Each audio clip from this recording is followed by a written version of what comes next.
আসসালামু আলাইকুম ভিউয়ার্স, সবাই কেমন আছেন? আশা করি সবাই ভালো আছেন।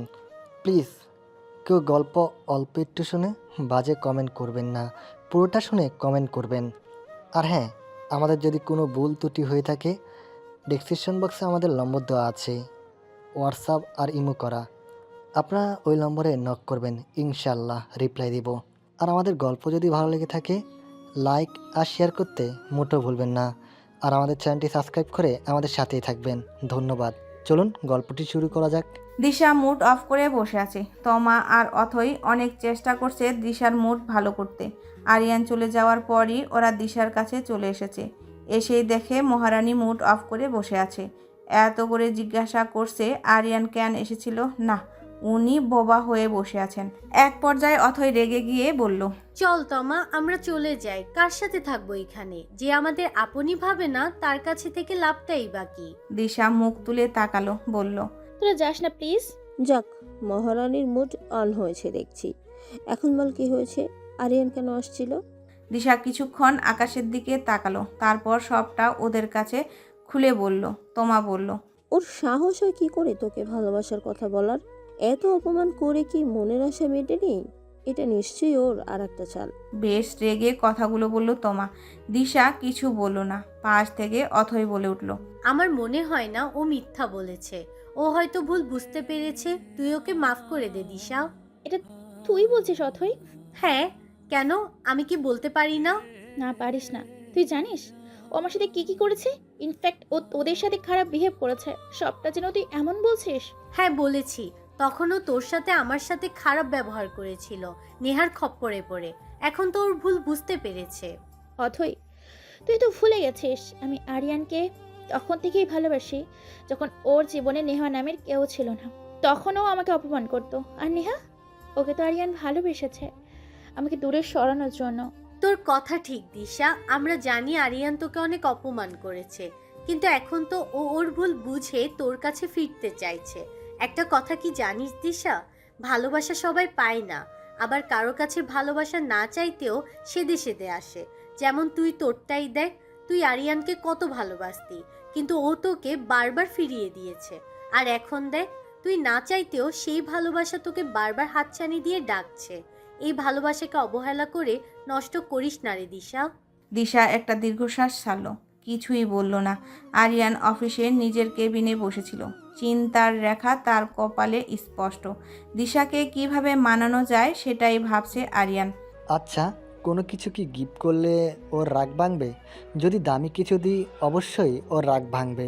নেহার সাথে সম্পর্ক থাকাকালীন সে বুঝতে পেরেছিল মেয়েরা আর কিছু পছন্দ করুক আর নাই করুক, দামি গিফট ঠিকই পছন্দ করে। এইসব নানান কিছু ভাবছিল। এমন সময় আরিয়ানের ফোনে একটা আননোন নাম্বার থেকে কল আসলো। আরিয়ান কিছু না ভেবেই ফোনটা রিসিভ করলো। ভেবাচাকা খেয়ে গেল আরিয়ান। ও পাশ থেকে একটা মেয়ের কান্নার আওয়াজ পাচ্ছে সে। কণ্ঠটা পরিচিত মনে হলেও ধরতে পারছে না এটা কে হতে পারে, তাই নিজেই জিজ্ঞাসা করলো, কে বলছেন? আর কাঁদছে না বা কেন? ও পাশের কান্নার আওয়াজ আরও বেড়ে গেল। আরিয়ান আবারও বলল, দেখুন, আপনার কান্নাকাটি শোনার মতো টাইম আমার নেই। কে বলছেন? ঝটফট বলে ফেলুন। আরিয়ান, আমি তোমার ভালোবাসা, তোমার নেহা। কান্না কমিয়ে বলল, হোয়াট দ্য হেল! তোমার সাহস হয় কি করে আমাকে ফোন দেওয়ার? আর এত কিছু হওয়ার পরও তুমি নিজেকে আমার ভালোবাসা দাবি করছো? আমি আমার ভুল বুঝতে পেরেছি বাবু, আমাকে মাফ করে দাও প্লিজ। শুনো, আর কখনো আমাকে কল দিয়ে বিরক্ত করবে না। রাখছি। প্লিজ ফোনটা কেটো না, আমার কথা শোনো। তোমার কোনো কথা শোনার মতো টাইম আমার নেই। প্লিজ একটা কথা শোনো। তাড়াতাড়ি বলো, আমার সময় নেই। আমার সাথে একটু দেখা করবে প্লিজ। সরি, রাখছি। দেখো, তুমি যদি আমার সাথে দেখা না করো, আমি নিজের জীবনটা নিজেই দিয়ে দেব। What nonsense! তুমি কি আমাকে ব্ল্যাকমেল করে দেখা করতে চাও? আমি সত্যি বলছি, তুমি যদি আমার সাথে দেখা না করো আমি এই মুহূর্তে সুইসাইড করব, বলে দিলাম। আরিয়ান বেশ বিরক্ত হলো নেহার কথায়, তারপরও বলল। আচ্ছা ঠিক আছে, কোথায় দেখা করতে হবে? নেহা আরিয়ানকে একটা লেকের কাছে আসতে বলল। আরিয়ানও মেনে নিল। বিকেলে লেকের পাড়ে বসে আছে আরিয়ান, আরিয়ানের সামনে বসে আছে নেহা। আরিয়ান বলল। কি বলবে বলো? বাবু, ও আমাকে ঠকিয়েছে, আমাকে ব্যবহার করেছে। জাস্ট স্টার্ট আপ, নিজের লিমিট কলেজ করবে না। আমার একটা নাম আছে, ওইসব আলতু ফালতু নামে আমাকে ডাকবে না।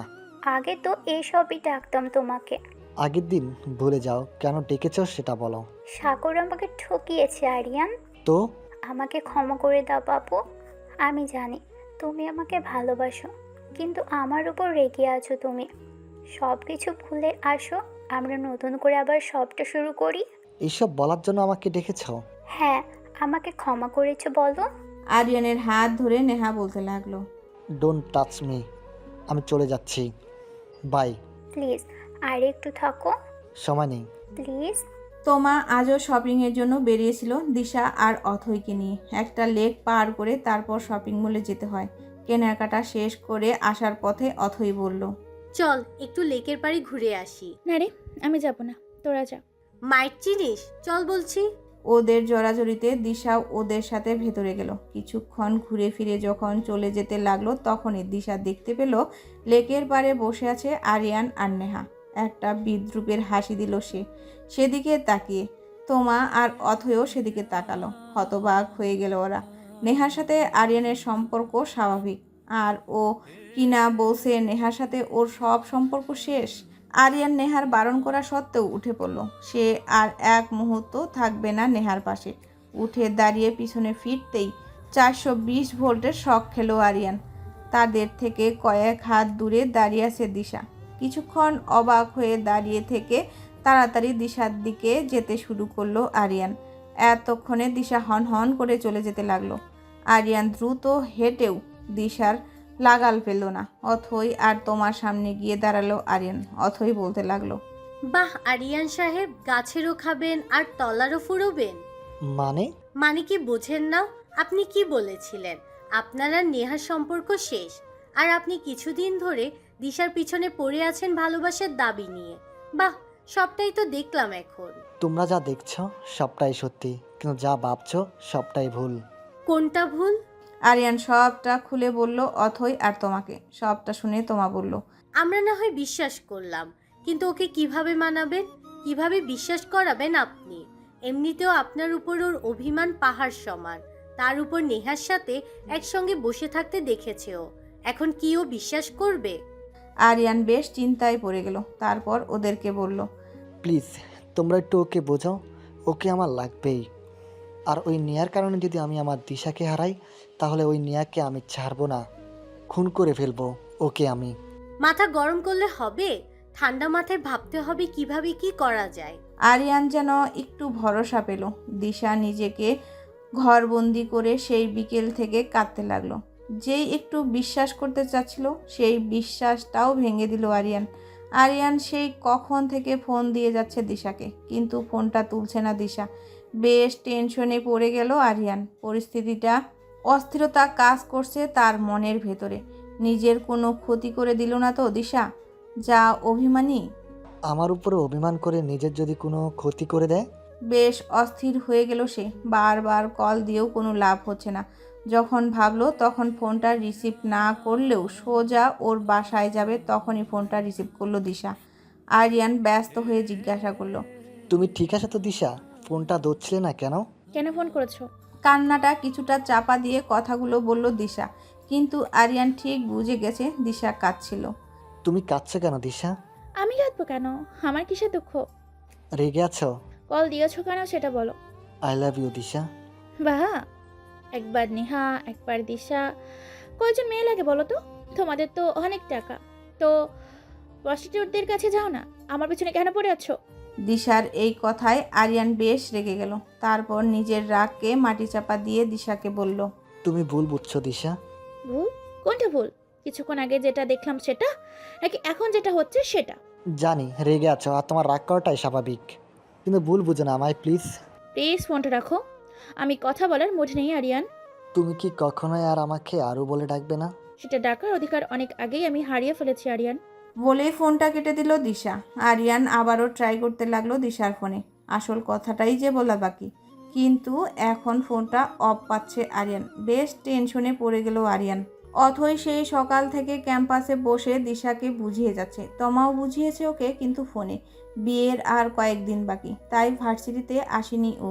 দিশা কোনো কথাই শুনতে চাচ্ছে না ওইসব ব্যাপারে, তবুও শুনতে হচ্ছে। সে রেগে গিয়ে বলল, তুই এখন এসব কথা থামাবি নাকি আমি এখান থেকে চলে যাব? আমি এসব কথা থামাবো না, আর তোকে এখান থেকে যেতেও দিব না। বাঘের মূল লোক নাকি? যদি এটাই মনে করিস তাহলে তাই। বোন, আমার কানগুলো ঝালাপালা হয়ে গেছে, এইবার চুপ কর প্লিজ। তাহলে বল, আরিয়ান ভাইয়াকে ক্ষমা করে তাকে ভালোবাসবি? তোকে মাসে বেতন দেয় কত? মানে? মানে তুই যে ওর হয়ে এত ওকালতি করছিস, স্যালারি পাস কত? মাইক চিনিস? না। অথই হেসে দিল। দিশাও হাসলো। হয়তো মনে জমে থাকা বরফটা কিছুটা গলেছে। এক সপ্তাহ পর দিশার বাবা মা আরিয়ানদের বাসায় এসেছে কিছুক্ষণ আগে। আজ আরিয়ানের বাবা মায়ের ২৭তম বিবাহবার্ষিকী। বেশি কিছু করবে না, জাস্ট ঘরোয়াভাবে এনজয় করবে। তবে বাসাটা পরিপাটি করার আর সাজানোর কোনো ফাঁক ফোকর রাখেনি আরিয়ান। যথেষ্ট সাবলীলভাবে সবটা ম্যানেজ করেছে। দিশার বাবা মা বাসাতে প্রথমে ঢুকতেই আরিয়ানের সাথে দেখা হয়েছে। ভালো মন্দ জিজ্ঞাসা করেছে ঠিকই, কিন্তু ওর চোখ অন্য কাউকে খুঁজছে। যখন দিশার অস্তিত্বও সে খুঁজে পেল না, তখন চাচাকে জিজ্ঞাসা করেই ফেললো আরিয়ান।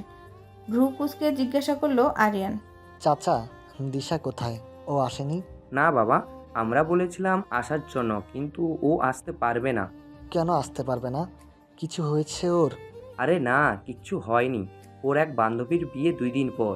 আজই বান্ধবীর বাসায় চলে যেতে হবে ওকে, তাই আসতে পারবে না ও। অবশ্য আরও 2 দিন আগেই ওকে যেতে বলেছিল। এত আগে যেতে চায়নি ও, কিন্তু আজ যেতেই হবে। কোন বান্ধবীর বিয়ে? কি যেন নামটা বলেছিল। মুখে আঙ্গুল দিয়ে ভাবতে লাগলো দিশার বাবা। পাশ থেকে দিশার মা বলে উঠল, তোমার বিয়ে? তুই চিনিস তোমাকে? চিনব না কেন? এক বাসরিতে তো পড়ি। কিন্তু ওর বিয়ে আর আমাকে বললো না? তোকে কেন বলবে? না, এমনি বলছিলাম আর কি। কথা ঘুরিয়ে অন্যদিকে চলে গেল আরিয়ান। তোমাদের বাসাটা খুব বড় একটা বাসা। বিয়ের আয়োজন চলছে, তাই চারিদিকে মানুষের গিজ গিজ করছে। দিশা আর অথই তোমার রুমে তোমার পাশে বসে আছে, আর তোমা ফোনে কথা বলছে সোহেলের সাথে। এই নিয়ে অথই আর দিশা কত দুষ্টুমি করেছে। এক ফাঁকে দিশা খেয়াল করলো জানালার পাশ থেকে কিছু একটা সরে গেছে, আর জানালার পর্দাটাও নড়ছে। এই রাতের বেলায় জানালার পাশে কে থাকবে? আর দোতলায় তোমার রুমটা, তাই জানালার পাশে কেউ থাকতেই পারে না। দিশা হয়তো ভুল দেখেছে। নিজের মন নিজেই সান্ত্বনা দিল দিশা। কাউকে কিছু বলল না। রাতে খাওয়ার পর ব্যালকনিতে গিয়ে দাঁড়ালো দিশা। বাইরে খুব ঠান্ডা বাতাস বইছে। শরীরটা জুড়িয়ে গেছে তার। এমন সময় কেউ একজন হুট করে দিশার সামনে এসে দাঁড়ালো। আচমকা এরকম হওয়ায় ভয় পেয়ে আ বলে চিৎকার দিয়ে উঠল দিশা। আরিয়ান হতভম্ব হয়ে গেল।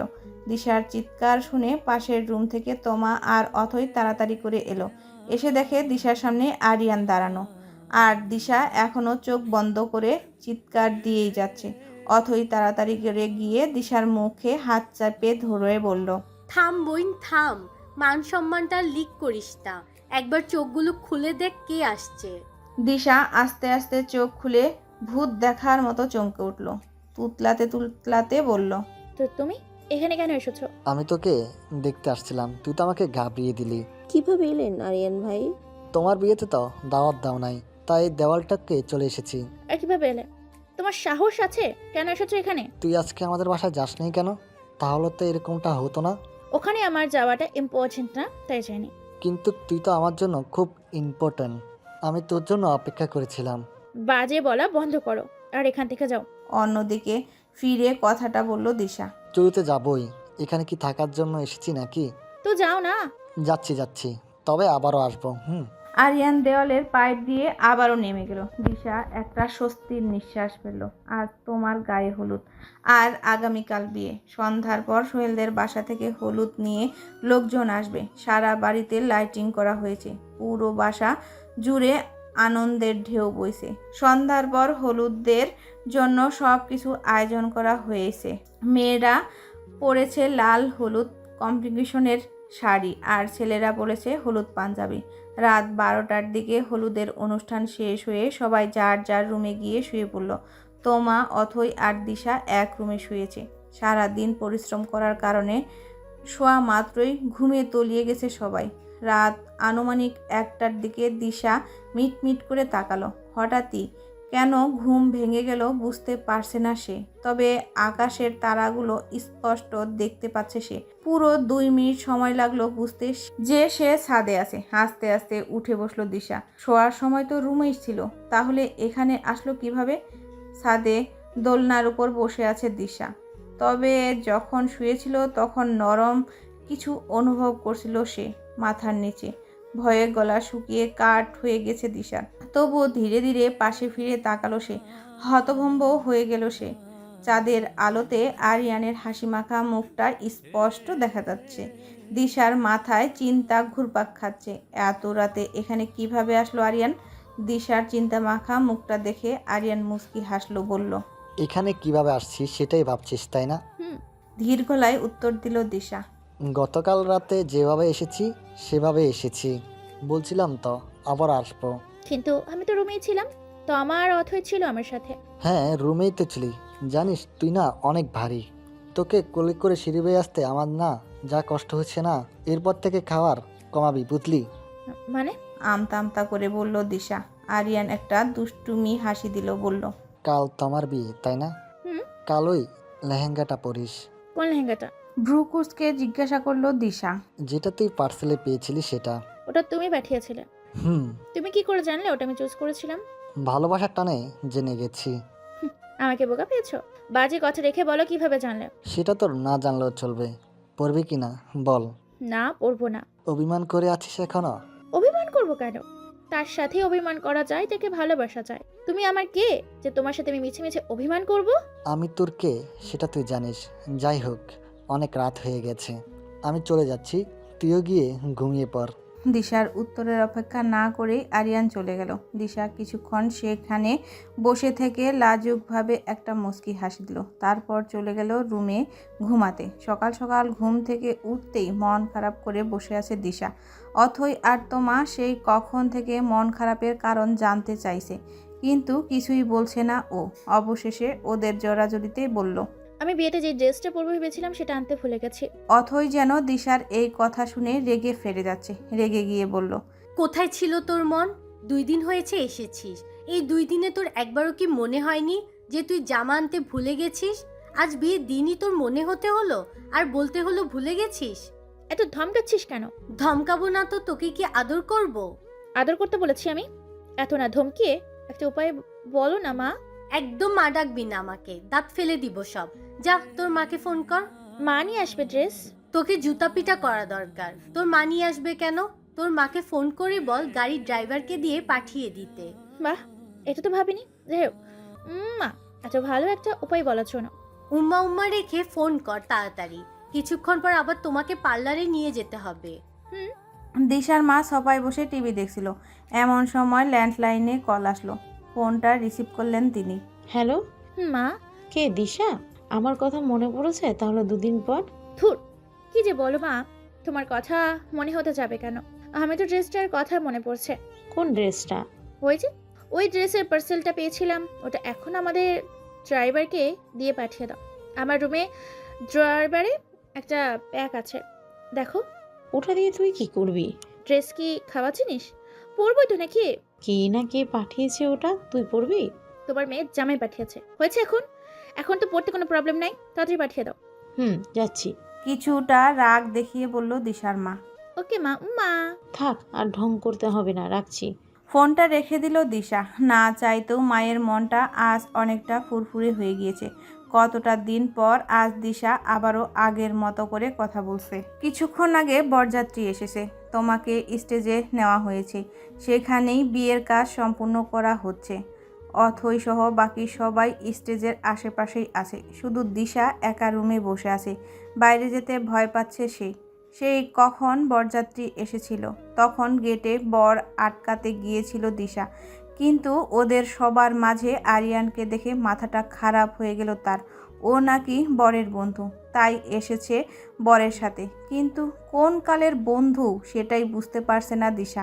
আরিয়ানকে দেখে যখন দিশা পুতুলের ন্যায় এক দৃষ্টিতে তাকিয়েছিল, তখন বাকি সবাই ছিল দর কষাকষিতে। ঠিক তখনই আরিয়ান দিশাকে এক ফাঁকে চোখ টিপ দেয় আর একটা হাসি। এমনিতেই ওকে দেখে মাথা খারাপ হওয়ার মতো অবস্থা, তার উপর আরিয়ানের করা দুষ্টুমি। বিব্রতকর অবস্থায় পড়ে যায় দিশা। তাই তো সবাইকে ফেলে তখনই রুমে চলে আসে সে। দিশা, দরজা খোল। দিশা মন খারাপ করে রুমে বসেছিল, তখনই অথয়ের ডাকে দৌড়ে দরজার কাছে আসে সে। নিশ্চিত হওয়ার জন্য বলে, কে অথই? হ্যাঁ রে বাপ, দরজাটা খোল তাড়াতাড়ি। দিশা দরজাটা তখনই খুলে দিয়ে বলে, আয় ভেতরে। কেন, তোর বাসায় আমি বেড়াতে এসেছি যে ভিতরে আসতে বলেছিস? তুই সবসময় এরকম খাড় তেরে বেকা কথা বলিস কেন অথই? এটা একটা বিয়ে বাড়ি দিশা, আর বিয়েটা অন্য কারো নয়, আমাদেরই প্রিয় বান্ধবী তমার বিয়ে। আর তুই সব ফেলে এখানে এসে বসে আছিস, সমস্যা কি তোর? বেশ রেগে কথাগুলো বলল অথই। দিশা অপরাধীর মতো মাথা নিচু করে বলল, ও এসেছে, আমি কি করবো বল? কে এসেছে? ভ্রু কুঁচকে জিজ্ঞাসা করলো অথই। আরিয়ান এসেছে। তোর মাথা গেছে? মানে? আরিয়ান কেন? আরিয়ানের ভূত আসেনি।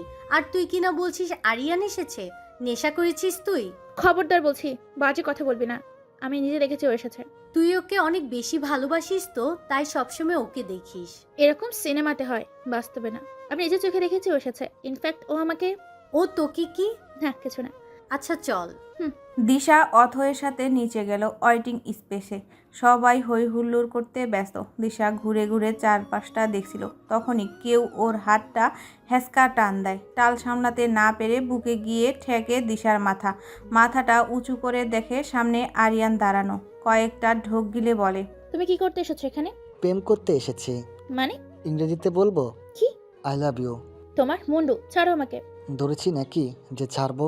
এই যে আমার হাত ধরে আছো। বলেই হাতের দিকে তাকালো দিশা। অবাক হয়ে গেল সে, কারণ ওর হাতে আরিয়ানের হাত নেই। কিন্তু কিছুক্ষণ আগেই তো, তাহলে কি অথই যা বলেছিল তাই ঠিক? হ্যালোসিশন হচ্ছে তার সাথে, ভাবতে লাগলো দিশা। কি রে, কোথায় হারিয়ে গেলি? দিশার চোখের সামনে তুড়ি বাজালো আরিয়ান। দিশা সজ্ঞানে ফিরে এসে আরিয়ানের দিকে তাকালো। এই প্রথম আরিয়ানের পা থেকে মাথা পর্যন্ত খুঁটিয়ে খুঁটিয়ে দেখছে দিশা। ব্ল্যাক ড্রেস, সাথে ব্ল্যাক ক্যাপ, জাস্ট ওয়াও লাগছে আরিয়ানকে। আরিয়ান দিশাকে বলল, ভালোবাসিস, কিন্তু প্রকাশ করিস না কেন? কে বললো ভালোবাসি? ভালো না বাসলে আমার কথা মতন আমার দেওয়া ড্রেসটা পরতি না।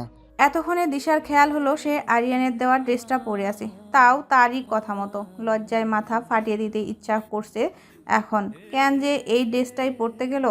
আর ও কি জানতো নাকি এই বজ্জাত বেটা এখানেও চলে আসবে? মাথা চাপড়াচ্ছে দিশা। আরিয়ান হালকা হেসে বলল, বাসায় যাবি কখন? তোমাকে নিয়ে যাওয়ার পরে। আমি তোকে ড্রপ করে দিব, ওয়েট করবি। তুমি কেন ড্রপ করবে আমাকে? নিচের দিকে তাকিয়ে বলল দিশা। কথাটা বলতে বলতে সামনের দিকে তাকালো দিশা, কিন্তু এ কি, আরিয়ান কোথায়? কোথায় হাওয়া হয়ে গেল সে? চারদিকে খুঁজতে লাগলো সে আরিয়ানকে। না, কোথাও আরিয়ানের সিটে ফোটাও ও দেখতে পারছে না দিশা। অস্থির হয়ে গেল সে। কি হচ্ছে কি তার সাথে? বোধহয় পাগল হয়ে যাবে সে। সন্ধ্যার পরই বিয়ের কাজ সম্পূর্ণ হয়ে কনেকে নিয়ে রওনা দেয় বরপক্ষ। কনে বিদের কিছুক্ষণ পরই কাছে পিঠের মানুষটা যেতে লাগে নিজ গন্তব্যে। অথৈকে নিতে আসে আকাশ। দিশাকেও যেতে বলেছে তাদের সাথে, কিন্তু ওদের দুজনের সাথে কাবাব মে হাড্ডি হতে চায় না দিশা। সবার কাছ থেকে বিদায় নিয়ে একাই রওনা দিল দিশা। বাসায় থেকে বের হয়ে ফোনটা হাতে নেয় সে। বাবাকে ফোন দেয় গাড়ি পাঠানোর জন্য, কিন্তু ফোনে ব্যালেন্স নেই। সেটা একদমই ভুলে যায় সে। আপন মনেই কিছুটা সামনে এগোতে থাকে দিশা। সামনেই একটা রিক্সা দাঁড়ানো। ভাড়া যতই যাক সেটা দিয়েই যাবে সে। রাতের বেলা কোনো রিস্ক নিতে চায় না সে। রিক্সাটার কাছাকাছি যেতেই হঠাৎ করে ঝড়ের গতিতে একটা বাইক থামে দিশার সামনে। আচমকা এরকম হওয়ায় ঘাবড়ে যায় সে। দু হাতে মাথার দুপাশে চেক করে চোখগুলো বন্ধ করে দাঁড়িয়ে আছে সে। ভয়ে কাচুমাচু হয়ে আছে তার পুরো শরীর। আরিয়ান মুচকি হেসে বলল, এতই যখন ভয়, তাহলে আসছিস কেন একা? বলেছিলাম না ওয়েট করিস। আরিয়ানের কণ্ঠ শুনে চোখ খুলে সামনে তাকালো দিশা। আরিয়ানকে দেখে একটা স্বস্তির নিঃশ্বাস ফেলে বলল, ও তুমি? হ্যাঁ, কেন ভূত ভেবেছিলি? না, ছিনতাইকারী। কি? কানে শুনতে পাও না? ডাক্তারের কাছে যাচ্ছ না কেন এখনো? আমার ডাক্তার তো তুই। মানে? কিছু না, একা বের হয়েছিস কেন এত রাতে? এত রাতে কোথায়? সবে তো মাত্র সন্ধে হলো। রাত 9:30 বাজে। শহরে এটা কোনো রাতই না। বেশ সাবলীনভাবে বলল দিশা। আচ্ছা, তাহলে তো মানতেই হয় তোর অনেক সাহস। কেন, ডাউট আছে? না, কিছুক্ষণ আগে যা দেখলাম ডাউট থাকতেই পারে না। হাসল করছো? না, চল। আমি যাব না তোমার সাথে। তুই যাবি, তোর ঘাড়ও যাবে। তাহলে ঘাড়কেই নিয়ে যাও। বলেই সামনে হাঁটা শুরু করলো দিশা। আরিয়ান তেড়ে এসে দিশাকে আচমকাই কোলে নিয়ে নিল। দিশা চোখ বড় বড় করে আরিয়ানের দিকে তাকিয়ে বলল, এই, তোমার প্রবলেম কি? হ্যাঁ, কিছু হলেই কোলে তুলে নাও কেন? গায়ে যে অনেক শক্তি, সেটা প্রমাণ দিতে চাও? কিছু হলে কোলে নিই মানে? আর কবে নিয়েছি? কবে আবার? স্টেশনের কথা মনে নেই? না, মনে নেই। আমার মনে শুধু সেটাই থাকে যা আমি নগদ করি। মনে থাকবে কি করে? ফোন তো আছে ওই নেহার কাছে। অন্যদিকে মুখ করে কথাটা বলল দিশা। কথাটা শোনার সাথে সাথে আরিয়ান দিশাকে কোল থেকে নামিয়ে দিল। বলল, অনেক রাত হয়ে যাচ্ছে, চল তোকে বাসায় পৌঁছে দিয়ে আমাকেও যেতে হবে। দিশা কোনো কথা বাড়ালো না। বাইকে উঠতেই আরিয়ান বাইক স্টার্ট দিল। 2 দিন পর তোমার ফিরাগমন। ও নিজের বাসায় বেড়াতে এসেছে। সবাইকে ভালো মন্দ জিজ্ঞাসা করে নিজের রুমে গিয়ে গা এলিয়ে দিল সে। সোহেলও এখনও নিচে বসে সবার সাথে আলাপ করছে। দুলাভাই শুনে কানগুলো ঝালাপালা হয়ে যাচ্ছে তার। তবু সব সহ্য করতে হচ্ছে, নতুন জামাই বলে কথা। সবার সাথে আলাপ পর্ব শেষ হওয়ার পরই রেহাই পায় সোহেল।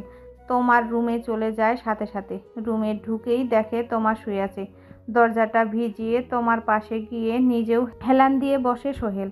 তোমা পাশ ফিরতেই বলে উঠল, নিজের বাসায় এসে আমাকে ভুলে গেছেন দেখছি। কি যে বলো, জার্নি করে আসছি তো, টায়ার্ড লাগছে খুব। বুঝেছি। খানিকটা চুপ থেকে আবারও বলে উঠল সোহেল, দিশার সাথে কথা হয়েছে? না, এখনো বলা হয়নি। কেন বলো তো? না, এমনি।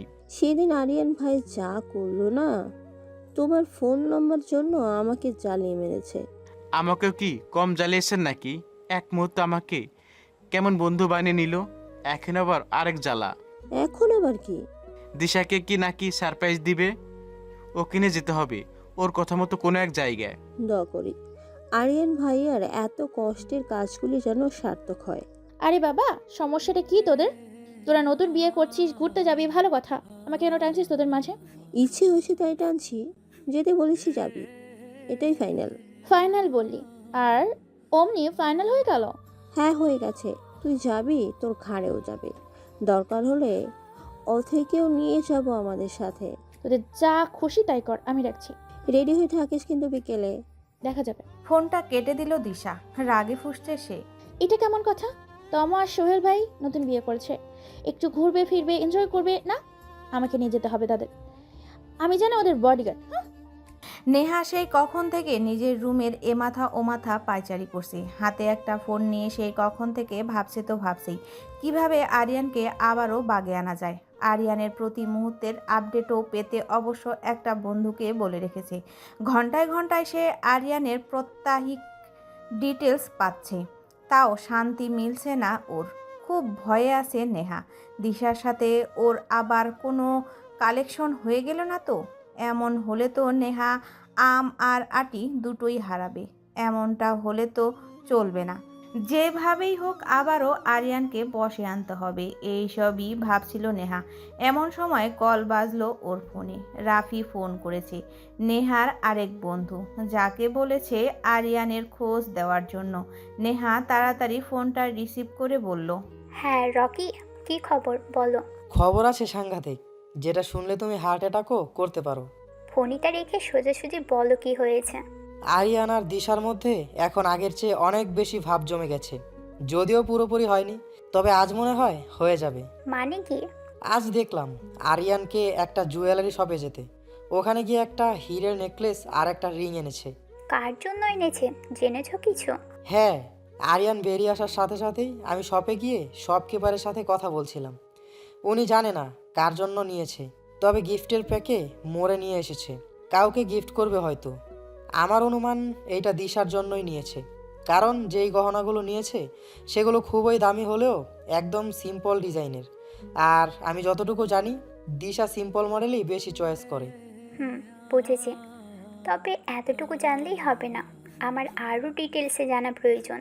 কিছুটা শক্ত গলায় কথা বলল নেহা। চিন্তা নেই, আমি কিছুক্ষণের মধ্যেই তোমাকে ডিটেইল সব জানাচ্ছি। এখন রাখছি। ওকে। ঘন্টা খানিক পর রকি আবারও নেহাকে কল দিয়ে কি যেন বলল। শুনে তো নেহার চক্ষু রক্তবর্ণ ধারণ করলো। তবু নিজেকে যথেষ্ট কন্ট্রোল রেখে অনেকক্ষণ নিজেদের মাঝে কি যেন পরামর্শ করলো। আরিয়ান সব কিছু ঠিকঠাকভাবে সম্পূর্ণ করে সোহেলকে ফোন দেয়। সোহেল আর আরিয়ান একটা নিরিবিলি স্পেসের সন্ধান বের করে সেখানেই দিশাকে নিয়ে যাওয়ার প্ল্যান করে। আরিয়ান সেই অনুযায়ী কাজ করে যাচ্ছে। সোহেল আর তোমা তাকে যথেষ্ট হেল্প করেছে। কথা বলা শেষ হঠাৎই কি যেন মনে পড়ে আরিয়ানের। তাড়াতাড়ি বাসা থেকে বের হয়ে সামনে এগোতে থাকে। কিছুটা যেতেই থমকে দাঁড়ায় আরিয়ান। তার সামনে আকাশ দাঁড়ানো। সেও কোথাও যাচ্ছিল হয়তো। আরিয়ানকে দেখে সেও কিছুক্ষণ নির্বাক দৃষ্টিতে তাকিয়ে থেকে তারপর চোখ সরিয়ে নেয়। উল্টো পথে হাঁটা শুরু করে আবার। সেই দিনের পর আকাশ একবারের জন্যও আরিয়ানের সামনে পড়েনি। আকাশের চলে যাওয়া দেখে বুকটা ফেটে যাচ্ছিল আরিয়ানের। প্রাণের বন্ধু ছিল ওরা। একটা অভিশাপ না, একটা ভুল আরিয়ানকে আকাশের থেকে বিচ্ছিন্ন করে দিয়েছে। যতক্ষণ সময় দাঁড়িয়ে আরিয়ান এগুলোন ভাবছিল, ততক্ষণে আকাশ বেশ কয়েকটা হাত দূরে চলে গিয়েছে। আর কিছু না ভেবেই আরিয়ান একটা দৌড় দিল আকাশের পিছু। আকাশ হেঁটে যাচ্ছে। কিছুটা সময় যেতেই আকাশের লাগাল পেল আরিয়ান। পিছন থেকে ঘাড়ে হাত রাখলো সে। আকাশ থমকে দাঁড়ালো। আরিয়ান অপরাধীর মতো আকাশের সামনে গিয়ে দাঁড়িয়ে হাত দুটি শক্ত করে ধরে নিজের মুঠোর মাঝে রাখলো। আকাশ পাথরের ন্যায় তখনও দাঁড়িয়ে আছে নিজের জায়গায়। কোনো রিয়াকশন নেই তার মাঝে। আরিয়ানের চোখ দুটো এতক্ষণে ভিজে গেছে। গলা দিয়ে কথা বের হচ্ছে না ওর। তবুও কাঁপা কাঁপা কণ্ঠে বলল, কথা বলবি না আমার সাথে? আমি এতটাই খারাপ হয়ে গেছি যে আমাকে দেখে পালাচ্ছিস? আকাশ কিছু বলল না। ঠায় দাঁড়িয়ে আছে দেখে আবারও আরিয়ান বলল, আমি না হয় ভুল করেছিলাম, তোকে ভুল বুঝে দূরে সরিয়ে দিলাম। কিন্তু তুই তো অনেক বুঝিস, কেন বোকার মতো চলে গিয়েছিলিস? আমাকে আরও বোঝাতে, দরকার পড়লে মারতেই। আকাশ নিশ্চুপ। কিছু বলবি না তো, তাই না? আজ আমি এতটাই পর হয়ে গেলাম। ঠিক আছে, চলে যাচ্ছি। আর কখনো তোর সামনে আসবো না, কথা দিলাম। আরিয়ানের চোখের পানি মুছে হাঁটা শুরু করলো। আকাশের পুরো শরীর থরথর করে কাঁপছে। চোখের কোণায় পানি জমে গেছে। আরিয়ানের চলে যাওয়া মানতে পারছে না। ঠোঁট দুটো থরথর করে কাঁপছে। হয়তো আরিয়ানকে ডাকতে চাইছে, কিন্তু মুখ দিয়ে আওয়াজ আসছে না ওর। কিছুক্ষণ আরিয়ানের যাওয়ার প্রাণে তাকিয়ে থেকে জোরে চিৎকার করে আরিয়ান বলে ডেকে উঠল। আকাশের ডাক শুনে পিছু ফিরে তাকালো আরিয়ান। আকাশের চোখ দুটো ছলছল করছে। তখনই আকাশের কাছে ফিরে এলো আরিয়ান। দুই বন্ধুর মাঝে যেন হাজার বছর পর দেখা হলো। একটা নিরিবিলি পার্কের এক অংশ রং বেরঙের বেলুন দিয়ে সাজিয়েছে আরিয়ান। আকাশ আর মামুন সেখানে ছিল আরিয়ানের সাথে। ওরা সব রকম সাহায্য করেছে জায়গাটা সাজাতে। মামুন বলেছিল একটা বিশাল বহুল হোটেলে জমকালো পার্টির মধ্য দিয়ে দিশাকে প্রপোজ করতে, কিন্তু আরিয়ান তা চায়নি। সে চায় সম্পূর্ণ প্রকৃতির পরিবেশে, খোলা আকাশের নিচে একদম সাধারণভাবে নেকলেস আর রিং নিজের হাতে পরিয়ে দিশাকে আপন করে নেবে, যেমনটি দিশার পছন্দ। সেই অনুযায়ী আয়োজন করেছে ওরা। বিকেল 3টার দিকে তোমা আর সোহেল দিশাকে নিয়ে বের হয়। পথে অথৈকেও সাথে নিয়ে নেয় তারা। দিশা বারবার জিজ্ঞাসা করছে কোথায় যাচ্ছে তারা, কিন্তু কারো কোনো রেসপন্স পাচ্ছে না। শেষে রেগে গিয়ে অথৈকে বলল, তোরা কি প্লিজ আমাকে বলবি কোথায় যাচ্ছি আমরা?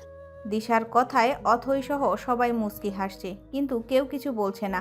আরও রেগে গেল দিশা। রেগে গিয়ে বলল, তোরা যা। সোহেল ভাই, আপনারা যান, ঘুরে আসুন, আমি যাব না। রাগ করছেন কেন শালিকা? তোমাকে তো আর আমরা বেঁচে দিব না, তাই না অথই? কথাটা বলেই চোখ নামালো সোহেল। অথৈ মুচকি হেসে বলল, একদম খাঁটি কথা দুলা ভাই। এই তোরা কি নিয়ে তুই আর কি করছিস? ভালো করে বলছি, বলে ফেল, নইলে কিন্তু ঘাড় মটকাবো তোদের। তুই কি পেতনি নাকি যে ঘাড় বটকাবি? দিশা রেগে গিয়ে তোমাকে জিজ্ঞাসা করলো। তুই তো বল তমা, কোথায় যাচ্ছি আমরা? তোমা মুচকি হাসলো, হেসে বলল, তোর জন্য একটা সারপ্রাইজ আছে রিশা, তোকে তোর সারপ্রাইজটা দিতেই আমরা যাচ্ছি। কিসের সারপ্রাইজ? ভ্রুকুসকে জিজ্ঞাসা করলো দিশা।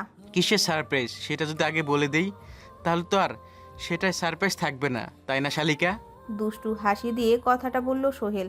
দিশা আর কিছু বলল না, রেগে থাকলেও ওদের সাথে গেল চুপচাপ। মামুন আর আকাশ টেবিলের কেক সাজিয়ে বাইরে একটা দোকানে গেল মিনারেল ওয়াটার আনতে। দিশা আর বাকিরা সবেমাত্র ঢুকেছে পার্কের ভিতরে। কিছুটা গিয়ে থমকে দাঁড়ালো দিশা, অবাক চোখে দেখছে সামনে। তোমা, সোহেল আর অথয়ও হতবিলম্ব হয়ে গেল। নিজের চোখকে বিশ্বাস করতে পারছে না তারা। আরিয়ানকে আষ্টেপৃষ্ঠে জড়িয়েছে নেহা আর বলছে, আমি জানতাম আরিয়ান তুমি আমাকে এতটা ভালোবাসো, তাই তো আমাকে খুশি করার জন্য এত আয়োজন করেছো। কথাটা বলেই দিশার দিকে তাকিয়ে একটা শয়তানি হাসি দিল নেহা। আরিয়ান হতভম্ব হয়ে আছে, কি হচ্ছে কিছুই বুঝতে পারছে না সে। দিশা ছলছল চোখে তোমা আর সোহেলকে বলল, এটা আপনাদের সারপ্রাইজ তাই না? এটা দেখানোর জন্য আমাকে এখানে নিয়ে এলেন? ছি, আমার ভাবতেও অবাক লাগে আপনি আমার সাথে এমন করেছেন। আপনাকে তো আমি বড় ভাইয়ের মতো ভাবতাম তাই না? আমার সাথে এরকম মশকরা না করলেও পারতেন। কথাটা বলেই দিশা এক দৌড়ে সামনে এগিয়ে গেল। সবাই যেন মূর্তি হয়ে গিয়েছে, কারো মুখ দিয়ে কোনো কথা বের হচ্ছে না। ওইদিকে আরিয়ান এক ধাক্কা দিয়ে নেহাকে দূরে সরিয়ে দেয়, রেগে গিয়ে বলে, কি করছো কি এসব? পাগল হয়ে গেছো তুমি? এত অস্থির হচ্ছ কেন সোনা? সবে তো মাত্র শুরু। মানে? কপাল কুঁচকে জিজ্ঞাসা করলো আরিয়ান। কিছুই না, তোমাকে তো আমি অনেক ভালোবাসি, তাই এমন করেছি। তোমার জন্য আমি পাগল হয়েছি, বুঝেছো? দিনের বেলা স্বপ্ন দেখতে থাকো, আমার নাগাল তুমি পাবে না নেহা। কথাটা বলেই একটা শয়তানি হাসি দিল নেহা, তারপর চলে গেল সেখান থেকে। হ্যালো, হ্যাঁ নেহা, বলো কি খবর? আমার এদিকটার খবর ঠিকঠাক, তোমার ওই দিকের খবর কি? কোনো চিন্তা করো না, আমারও সব কিছু গুছানো, এখন শুধু ড্রামাটা করা বাকি। সাবধানে করো। ওকে। আচ্ছা, রাখছি। নেহা ফোনটা কেটে দিল। আরিয়ানের সাথে ড্রামা করেও মন ভরেনি তার, তাই তো রকিকেও ফোন দিয়ে এঁটে দিল সে। আরিয়ান সামনে তাকিয়ে দেখলো তোমা, সোহেল আর অথই দাঁড়ানো, কিন্তু আরিয়ানের চোখ দিশাকে খুঁজছে। দিশা নেই আশেপাশে। যা অভিমানী মেয়ে বাবা, না জানি কোথায় গেল। আরিয়ান ওদের দিকে এগিয়ে গেল। সবার মন মেজাজ খারাপ। আরিয়ান জিজ্ঞাসা করলো, মুড অফ কেন সবার? জানো না? না তো, কি হয়েছে? কেন নাটক করছো? এতক্ষণ তো সবটা নিজের চোখেই দেখলাম। রেগে গিয়ে বলল তোমা। সোহেল তোমাকে শান্ত করতে লাগলো আর বলল, চুপ করো তো।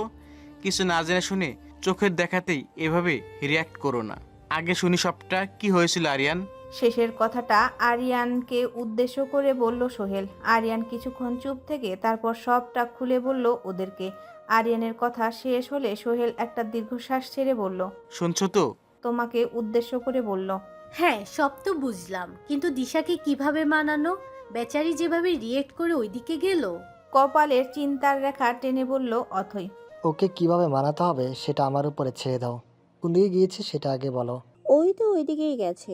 পার্কের দক্ষিণে ইশারা করে দেখালো তোমা। আরিয়ান সেদিকে হাঁটা শুরু করলো। তোমা, সোহেল আর অথয়ও ওর পিছু পিছু গেল। ততক্ষণে আকাশ আর মামুনও চলে আসলো। ওরা কিছুই বুঝতে পারছে না, অথয়কে জিজ্ঞাসা করলো। অথয় ওদেরকে সবটা বললে ওরা বেশ রেগে গেল। পার্কের একটা বেঞ্চে বসে কাঁদছে দিশা। কিছুটা দূরের ঘুরঘুর করছে রকি। উদ্দেশ্য কি সেটা দিশার অজানা। বেচারি তো রকিকে চেনেই না। তবে রকি যথেষ্ট ফলতে রাখছে দিশাকে। দিশার ভ্রুক্ষেপ নেই সেদিকে। আরিয়ানকে এদিকে আসতে দেখেই আচমকাই দিশার পাশে দিশাকে ঘনিষ্ঠভাবে জড়িয়ে বসলো রকি। ঘটনার আকস্মিকতায় হকচকিত হয়ে গেল দিশা। আশ্চর্য হয়ে তাকালো রকির দিকে। রকি একটা শয়তানি হাসি দিয়ে পেটের দিকে তাকাতে ইশারা করলো ওকে। দিশা অবাক চোখে নিজের পেটের দিকে তাকিয়ে শিউরে উঠল। রকি একটা ছুরি দিশার পেটে বরাবর তাক করে বসে আছে, তবে সেটা অন্য সবার নজরের বাইরে। আশেপাশের সবাই ভাববে ওরা ঘনিষ্ঠভাবে বসে আছে, কিন্তু দিশাই ভুক্তভোগী হয়ে সবটা সাফার করছে। কিছুই মাথায় ঢুকছে না দিশার। অবাক চাহনি আর ভয়ে ভয়ে জিজ্ঞাসা করলো, কে আপনি? আমার সাথে এমন করছেন কেন? আমি কে সেটা তোমার না জানলেও চলবে, আর কেন এমন করছি সেটা একটু পরেই টের পাবে। মানে? সব কিছু মানে জানতে চাও? আচ্ছা শুনো, আরিয়ান তোমাকে ভালোবাসে, কিন্তু আমি চাই ভালোবাসার বদলে ও তোমাকে ঘৃণা করুক। তাই তো তোমার পাশে এসে বসলাম। ও এসে যখন তোমাকে আর আমাকে এভাবে ঘনিষ্ঠভাবে জড়িয়ে ধরা অবস্থায় দেখবে, তখন তোমার প্রতি ওর ধারণা কি হবে একবার ভেবে দেখো। বলে আবারও শয়তানি হাসি দিল রকি। দিশা রেগে গেল, বলল, কি করছেন কি? আমি কি করেছি আপনার? এত কথা তোমার সাথে আমি বলতে পারবো না। আমি যেটার জন্য এসেছি জাস্ট সেটা করেই চলে যাব। রেগে গিয়ে বলল রকি। আমি সবাইকে বলে দিব, চিৎকার করব আমি। প্রাণের মায়া থাকলে এই রকম করবে না তুমি। আর তাছাড়া তুমি যদি এমন করো আমি তোমাকে তো মেরে দিবই, সাথে ওই আরিয়ানকেও মেরে দিব এটা দিয়ে। ছুরিটা দেখিয়ে বলল। রকির এই কথায় দিশাও থ মেরে গেল। আরিয়ান সহ বাকিরা দিশার কাছাকাছি আসতেই দেখলো দিশা একটা ছেলের সাথে ঘনিষ্ঠভাবে বসে আছে। মাথা গরম হয়ে গেল আরিয়ানের। রকিও তার কাজ শুরু করে দিল। দিশা বাবু, আমি অনেক সরি তোমাকে এভাবে এতক্ষণ ধরে অপেক্ষা করানোর জন্য। দিশা কিছুই বলছে না, অবাক হয়ে শুনছে, কিন্তু কিছুই বলতে পারছে না। প্রাণের মায়া কান্না আসে ওর চোখ মুখে, স্পষ্ট ভয়ের ছাপ। রকি আবারও বলতে লাগলো, তুমি আজ বলেছিলে না আমাকে আজ কাকে যেন দেখাবে, আরিয়ান না কে যেন। আচ্ছা বাদ দাও, ওদের কথা বাদ, আমরা এখন আমাদের কথা বলবো। তুমি আমাকে এখানে ডেকেছো বলে আমি আমার সব কাজ ফেলে চলে আসছি। এখন ওইসব ফালতু কথা বলে সময় লস করতে চাই না। কথাটা বলেই দিশাকে আর একটু কাছে নিল রকি। দিশা ভয়ে কুঁকড়ে আছে আর অসহায়ভাবে আরিয়ানের দিকে তাকিয়ে আছে। সোহেল, তোমা আর অথই যেন আশ্চর্যের চূড়ান্তের সীমায় পৌঁছে গেল। অথই রেগে গিয়ে বলল, দিশা, তুই কি পাগল হয়ে গেছিস? কার সাথে এভাবে বসে আছিস তুই? কি বলছে ওই ছেলে এসব? রকি ছুরিটা দিশার পেটের আরও কাছে চেপে ধরে কিছুটা হেসে বলল, দিশা শোনা, এদেরকে বলো তো আমাদেরকে ডিস্টার্ব না করতে, আমরা তো এখন প্রেম করছি। আরিয়ান আর চোখে কি যেন দেখলো, মাথাটা আরও গরম হয়ে গেল তার। আচমকাই সেখানে গিয়ে এক টানে রকিকে ধাক্কা দিয়ে ফেলে দিল। আকস্মিক এরকম করায় ছুরিটা ছিটকে অন্যদিকে পড়ে গেল। সবাই হতবাক। দিশা দৌড়ে তোমা আর অথয়ের কাছে গিয়ে কেঁদে দিল। তোমা আর অথই পরিস্থিতিটা বুঝতে পেরে দিশাকে সামলাতে লাগলো। ওইদিকে আরিয়ান রকিকে মারতে লাগলো আর বলতে লাগলো, বল, কেন তুই দিশার দিকে ছুরি ত্যাগ করেছিলি? আমার ইচ্ছে হয়েছে তাই করেছি, তাতে তোর বাপের কি? রকির এই কথা শুনে আরিয়ান আরও রেগে গেল। ইচ্ছে মতো মারতে লাগলো তাকে। এতক্ষণ সোহেল, আকাশ আর মামুন দাঁড়িয়ে থাকলেও এখন তারাও এসে মারছে। মার খেতে খেতে নাজেহাল হয়ে গেছে রকি, তাও কিছু বলছে না। শেষে সোহেল বলল, হয়েছে আরিয়ান, একে এবার পুলিশের কাছে তুলে দাও। হ্যাঁ, তাই করব। পুলিশের কথা শুনে রকি ভয় পেয়ে গেল। অনুরোধ করে বলতে লাগলো, দয়া করুন, আমাকে পুলিশে দিবেন না, আমার কোনো দোষ নেই, আমি তো শুধু টাকার জন্য করেছি এমন। মানে? অবাক হয়ে বলল আরিয়ান। হ্যাঁ, আমাকে টাকা দিয়েছে, আরও দিবে বলেছে, আর তার বিনিময়ে এইটা করতে বলেছে। কে বলেছে এসব করতে? রেগে গিয়ে বলল আরিয়ান। নেহা বলেছে। মাথা নিচু করে বলল রকি। নেহা? হ্যাঁ, ও আমার বন্ধু, কিন্তু ও আমাকে টাকা দিয়ে অ্যাপয়েন্টমেন্ট করেছে আপনার সমস্ত ইনফরমেশন দিতে আর এই কাজ করতে। তার মানে নেহা আমার সাথে যা যা করলো সবই ওর চাল? হ্যাঁ। কিন্তু কেন? আমি ওর কি করেছি? আর দিশাই বা কি করেছে? নেহা চাইনি আপনার সাথে দিশার কোনো রিলেশন হোক, তাই আপনার চোখে দিশাকে আর দিশার চোখে আপনাকে খারাপ বানাতে চেয়েছে। ও, আই সি। নেহার এত বড় সাহস! ওকে তো আমি পেলে ঝাড়ু পেটা করব। শয়তান মেয়ে, সেই প্রথম থেকেই দিশাকে অপ্রস্তুত করেই যাচ্ছে।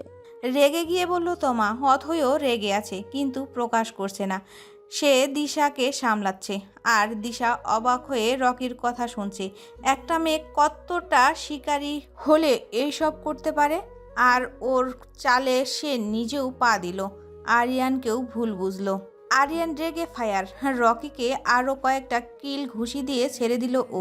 রকি যেন প্রাণটা হাতে নিয়ে ছুটে চলে গেল। আরিয়ান রাগে ফুঁসছে। সোহেল এসে আরিয়ানের কাঁধে হাত রেখে বলল, এখন তাহলে কি করবে? ওই নেহার ব্যবস্থা করব। কিভাবে? আরিয়ান তোমার আর অথয়ের দিকে তাকালো, ওদের উদ্দেশ্য করে বলল, তোমরা দিশাকে নিয়ে বাসায় যাও, আমি, মামুন, সোহেল একটা কাজে যাচ্ছি। ওরা চলে যাওয়ার পর আরিয়ান পরিচিত একটা পুলিশকে ফোন দিয়ে সবটা জানালো। বাসার অ্যাড্রেস দিয়ে চলে গেল নেহাদের বাসায়। সেই কখন থেকে কলিং বেল চাপছে, কিন্তু কেউ দরজা খুলছে না। বিরক্ত নিয়ে আরেকবার চাপতেই একটা কাজের মেয়ে এসে দরজা খুলে দিল। দরজা খোলা মাত্রই তড়িঘড়ি করে ভেতরে ঢুকে পড়ল আরিয়ান আর বাকিরা। কাজের মেয়েটি ভেবাচাকে খেয়ে বলল, আপনারা কারা? কারে চান? নেহা কোথায়? আপামনি তো নিজের ঘরেই আছে। আরিয়ান আর কোনো কথার অপেক্ষা না করে নেহার রুমে ঢুকে গেল। নেহা সোফায় বসে মোবাইল চাপছিল। আরিয়ান গিয়ে নেহার চুলের মুঠি ধরে দিল এক টান। ব্যথায় কুঁকড়ে উঠল নেহা, চিৎকার করে বলল, কি করো আরিয়ান? তুমি কি পাগল হয়ে গেছো? হ্যাঁ, আমি পাগল হয়ে গেছি। বলেই নেহার গালে ঠাস করে কয়েকটা চর বসিয়ে দিল। নেহা কেঁদে দিয়ে বলল, তোমার কি হয়েছে? আমাকে এভাবে মারছো কেন? তুই আমাদের জীবন নিয়ে এইভাবে খেলছিস কেন? তুই দিশাকে আজকে মারতে পাঠিয়েছিলি? তোর এত বড় সাহস! আজকে যদি ছুরিটা বসে যেত কি হতো ভেবে দেখেছিস একবার? আরিয়ানের রাগী চোখ দেখে চুপসে গেল নেহা। ভয়ে ভয়ে বলল, তোমার কোথাও ভুল হচ্ছে আরিয়ান। আমি এমন করতে যাব কেন বলো? কেন করতে গিয়েছিলিস সেটা পুলিশের কাছে বলিস। পুলিশ মানে? পুলিশের নাম শুনে তোতলাতে শুরু করলি? ভালো তো। কথাটা বলতে বলতেই পুলিশ এসে হাজির হলো বাসায়। পুলিশকে দেখে নেহা কেঁদে দিয়ে বলল, আমাকে পুলিশে দিও না আরিয়ান, আমাকে ছেড়ে দাও প্লিজ। দ্বিতীয়বার আমি কোনো চান্স নিতে চাই না। ওকে নিয়ে যান আপনারা। পুলিশ নেহাকে নিয়ে চলে গেল। সোহেল একটা স্বস্তির নিঃশ্বাস ফেলে বলল, তাহলে এবার যাওয়া যাক। তোমা অনেক জোর করেও দিশাকে নিজেদের বাসায় নিতে পারল না। দিশার মাথায় শুধু আজকের ঘটনাটা ঘোরপাক খাচ্ছে। ডিপ্রেশনে আছে খুব, তাই নিজের বাসায় চলে গেল সে। সেদিন আরিয়ানের সাথে আর কোনো যোগাযোগ হলো না দিশার। আরিয়ানও কোনো চেষ্টা করলো না যোগাযোগ করার। বাসায় যথাসম্ভব চেষ্টা করেছে নিজেকে স্বাভাবিক রাখার। রাতে খেয়ে নিজের রুমে চলে গেল দিশা। ফোনটা ঘাঁটছে শুধু, কিন্তু কেন ঘাটছে সেটা ওর অজানা। দিশার মনে আজ যেন আরিয়ানের চিন্তা চলছে। আরিয়ানকে তো ও অনেক আগে থেকেই ভালোবাসে। মাঝখানে ধামাচাপা পড়েছিল ব্যাপারটা, কিন্তু আজ যেন আবারও জেগে উঠেছে সেই ভালোবাসা। দিশা একটা জিনিস কনফার্ম করে নিয়েছে, আগামীকালই সে আরিয়ানের ভালোবাসা অ্যাকসেপ্ট করে নিবে। আর অ্যাকসেপ্ট করারই কি আছে, ও তো আরিয়ানকে ভালোই বাসে। ওদের মাঝে তো শুধু মান অভিমান চলছিল। সে যাই হোক, আগামীকালই সে আরিয়ানকে মনের কথা জানিয়ে দিবে। ভাবতেই কিছুটা লাজুক হাসি দিল দিশা। অনেকক্ষণ পর ফোনটা নিয়ে ঘুমিয়ে গেল ও। সকালে যখন ঘুম ভাঙল তখন বাসায় অনেক হট্টগোলের আওয়াজ আসলো দিশার কানে। চোখ ডলতে ডলতে মায়ের কাছে গিয়ে দাঁড়ালো দিশা। ঘুম ঘুম কণ্ঠে মাকে জিজ্ঞাসা করলো, কি হয়েছে মা? এত চিল্লাচিল্লি কেন করছো বাসায়? মেহমান আসবে বাসায় তাই। এত চেঁচামেচির কি আছে? ও, তুই বুঝবি না। বুঝেছি। এতটুকু বলে আবারও চলে গেল দিশা। সোজা ওয়াশরুমে ঢুকে ফ্রেশ হয়ে বের হয়ে ব্রেকফাস্ট করতে ডাইনিংয়ে বসলো। বাবা আগে থেকেই বসে আছে দিশার অপেক্ষায়। বসতে বসতেই দিশা বলল, গুড মর্নিং আব্বু। গুড মর্নিং মামনি। ঘুম হয়েছে ভালো? হ্যাঁ আব্বু, তুমি এখনো খাওয়া শুরু করছো না কেন? তোমার সাথে খাবো বলেই শুরু করিনি, আর কিছু কথা ছিল তোমার সাথে। সব কথা পরে হবে, আগে খাওয়া শেষ করি। ওকে। দিশার মা আজ খুব ব্যস্ত। আরিয়ানের মাও এসেছে কিছুক্ষণ আগে। সেই মায়ের সাথে কাজে সাহায্য করছে। দিশার মাথা থেকে যেন মেহমান আসার ব্যাপারটা হারিয়ে গিয়েছিল। আরিয়ানের মাকে দেখে হঠাৎই মনে হলো মেহমানের কথা। মাকে গিয়ে জিজ্ঞাসা করবে ঠিক তখনই দিশার বাবা দিশাকে ডাক দিল। দিশা ওর বাবার কাছে গিয়ে বলল, হ্যাঁ বলো আব্বু। চলো ছাদে যাই। চলো। ছাদে গিয়ে দুটো চেয়ারে বসলো দিশা আর দিশার বাবা। দিশার বাবা কি যেন বলতে চেয়েও ইতস্তত করছে। ব্যাপারটা বুঝতে পেরে দিশা বলল, কোনো সমস্যা আব্বু? এরকম করছো যে? না তেমন কিছু না, তবে তোকে যে কিভাবে বলি কথাটা। কি বলবে বলো না আব্বু, টেনশনে রাখাছো কেন শুধু শুধু? মারে, প্রতিটা বাবা মারই কোনো না কোনো স্বপ্ন থাকে তাদের ছেলেমেয়েদের নিয়ে। আমারও তোকে নিয়ে একটা স্বপ্ন আছে।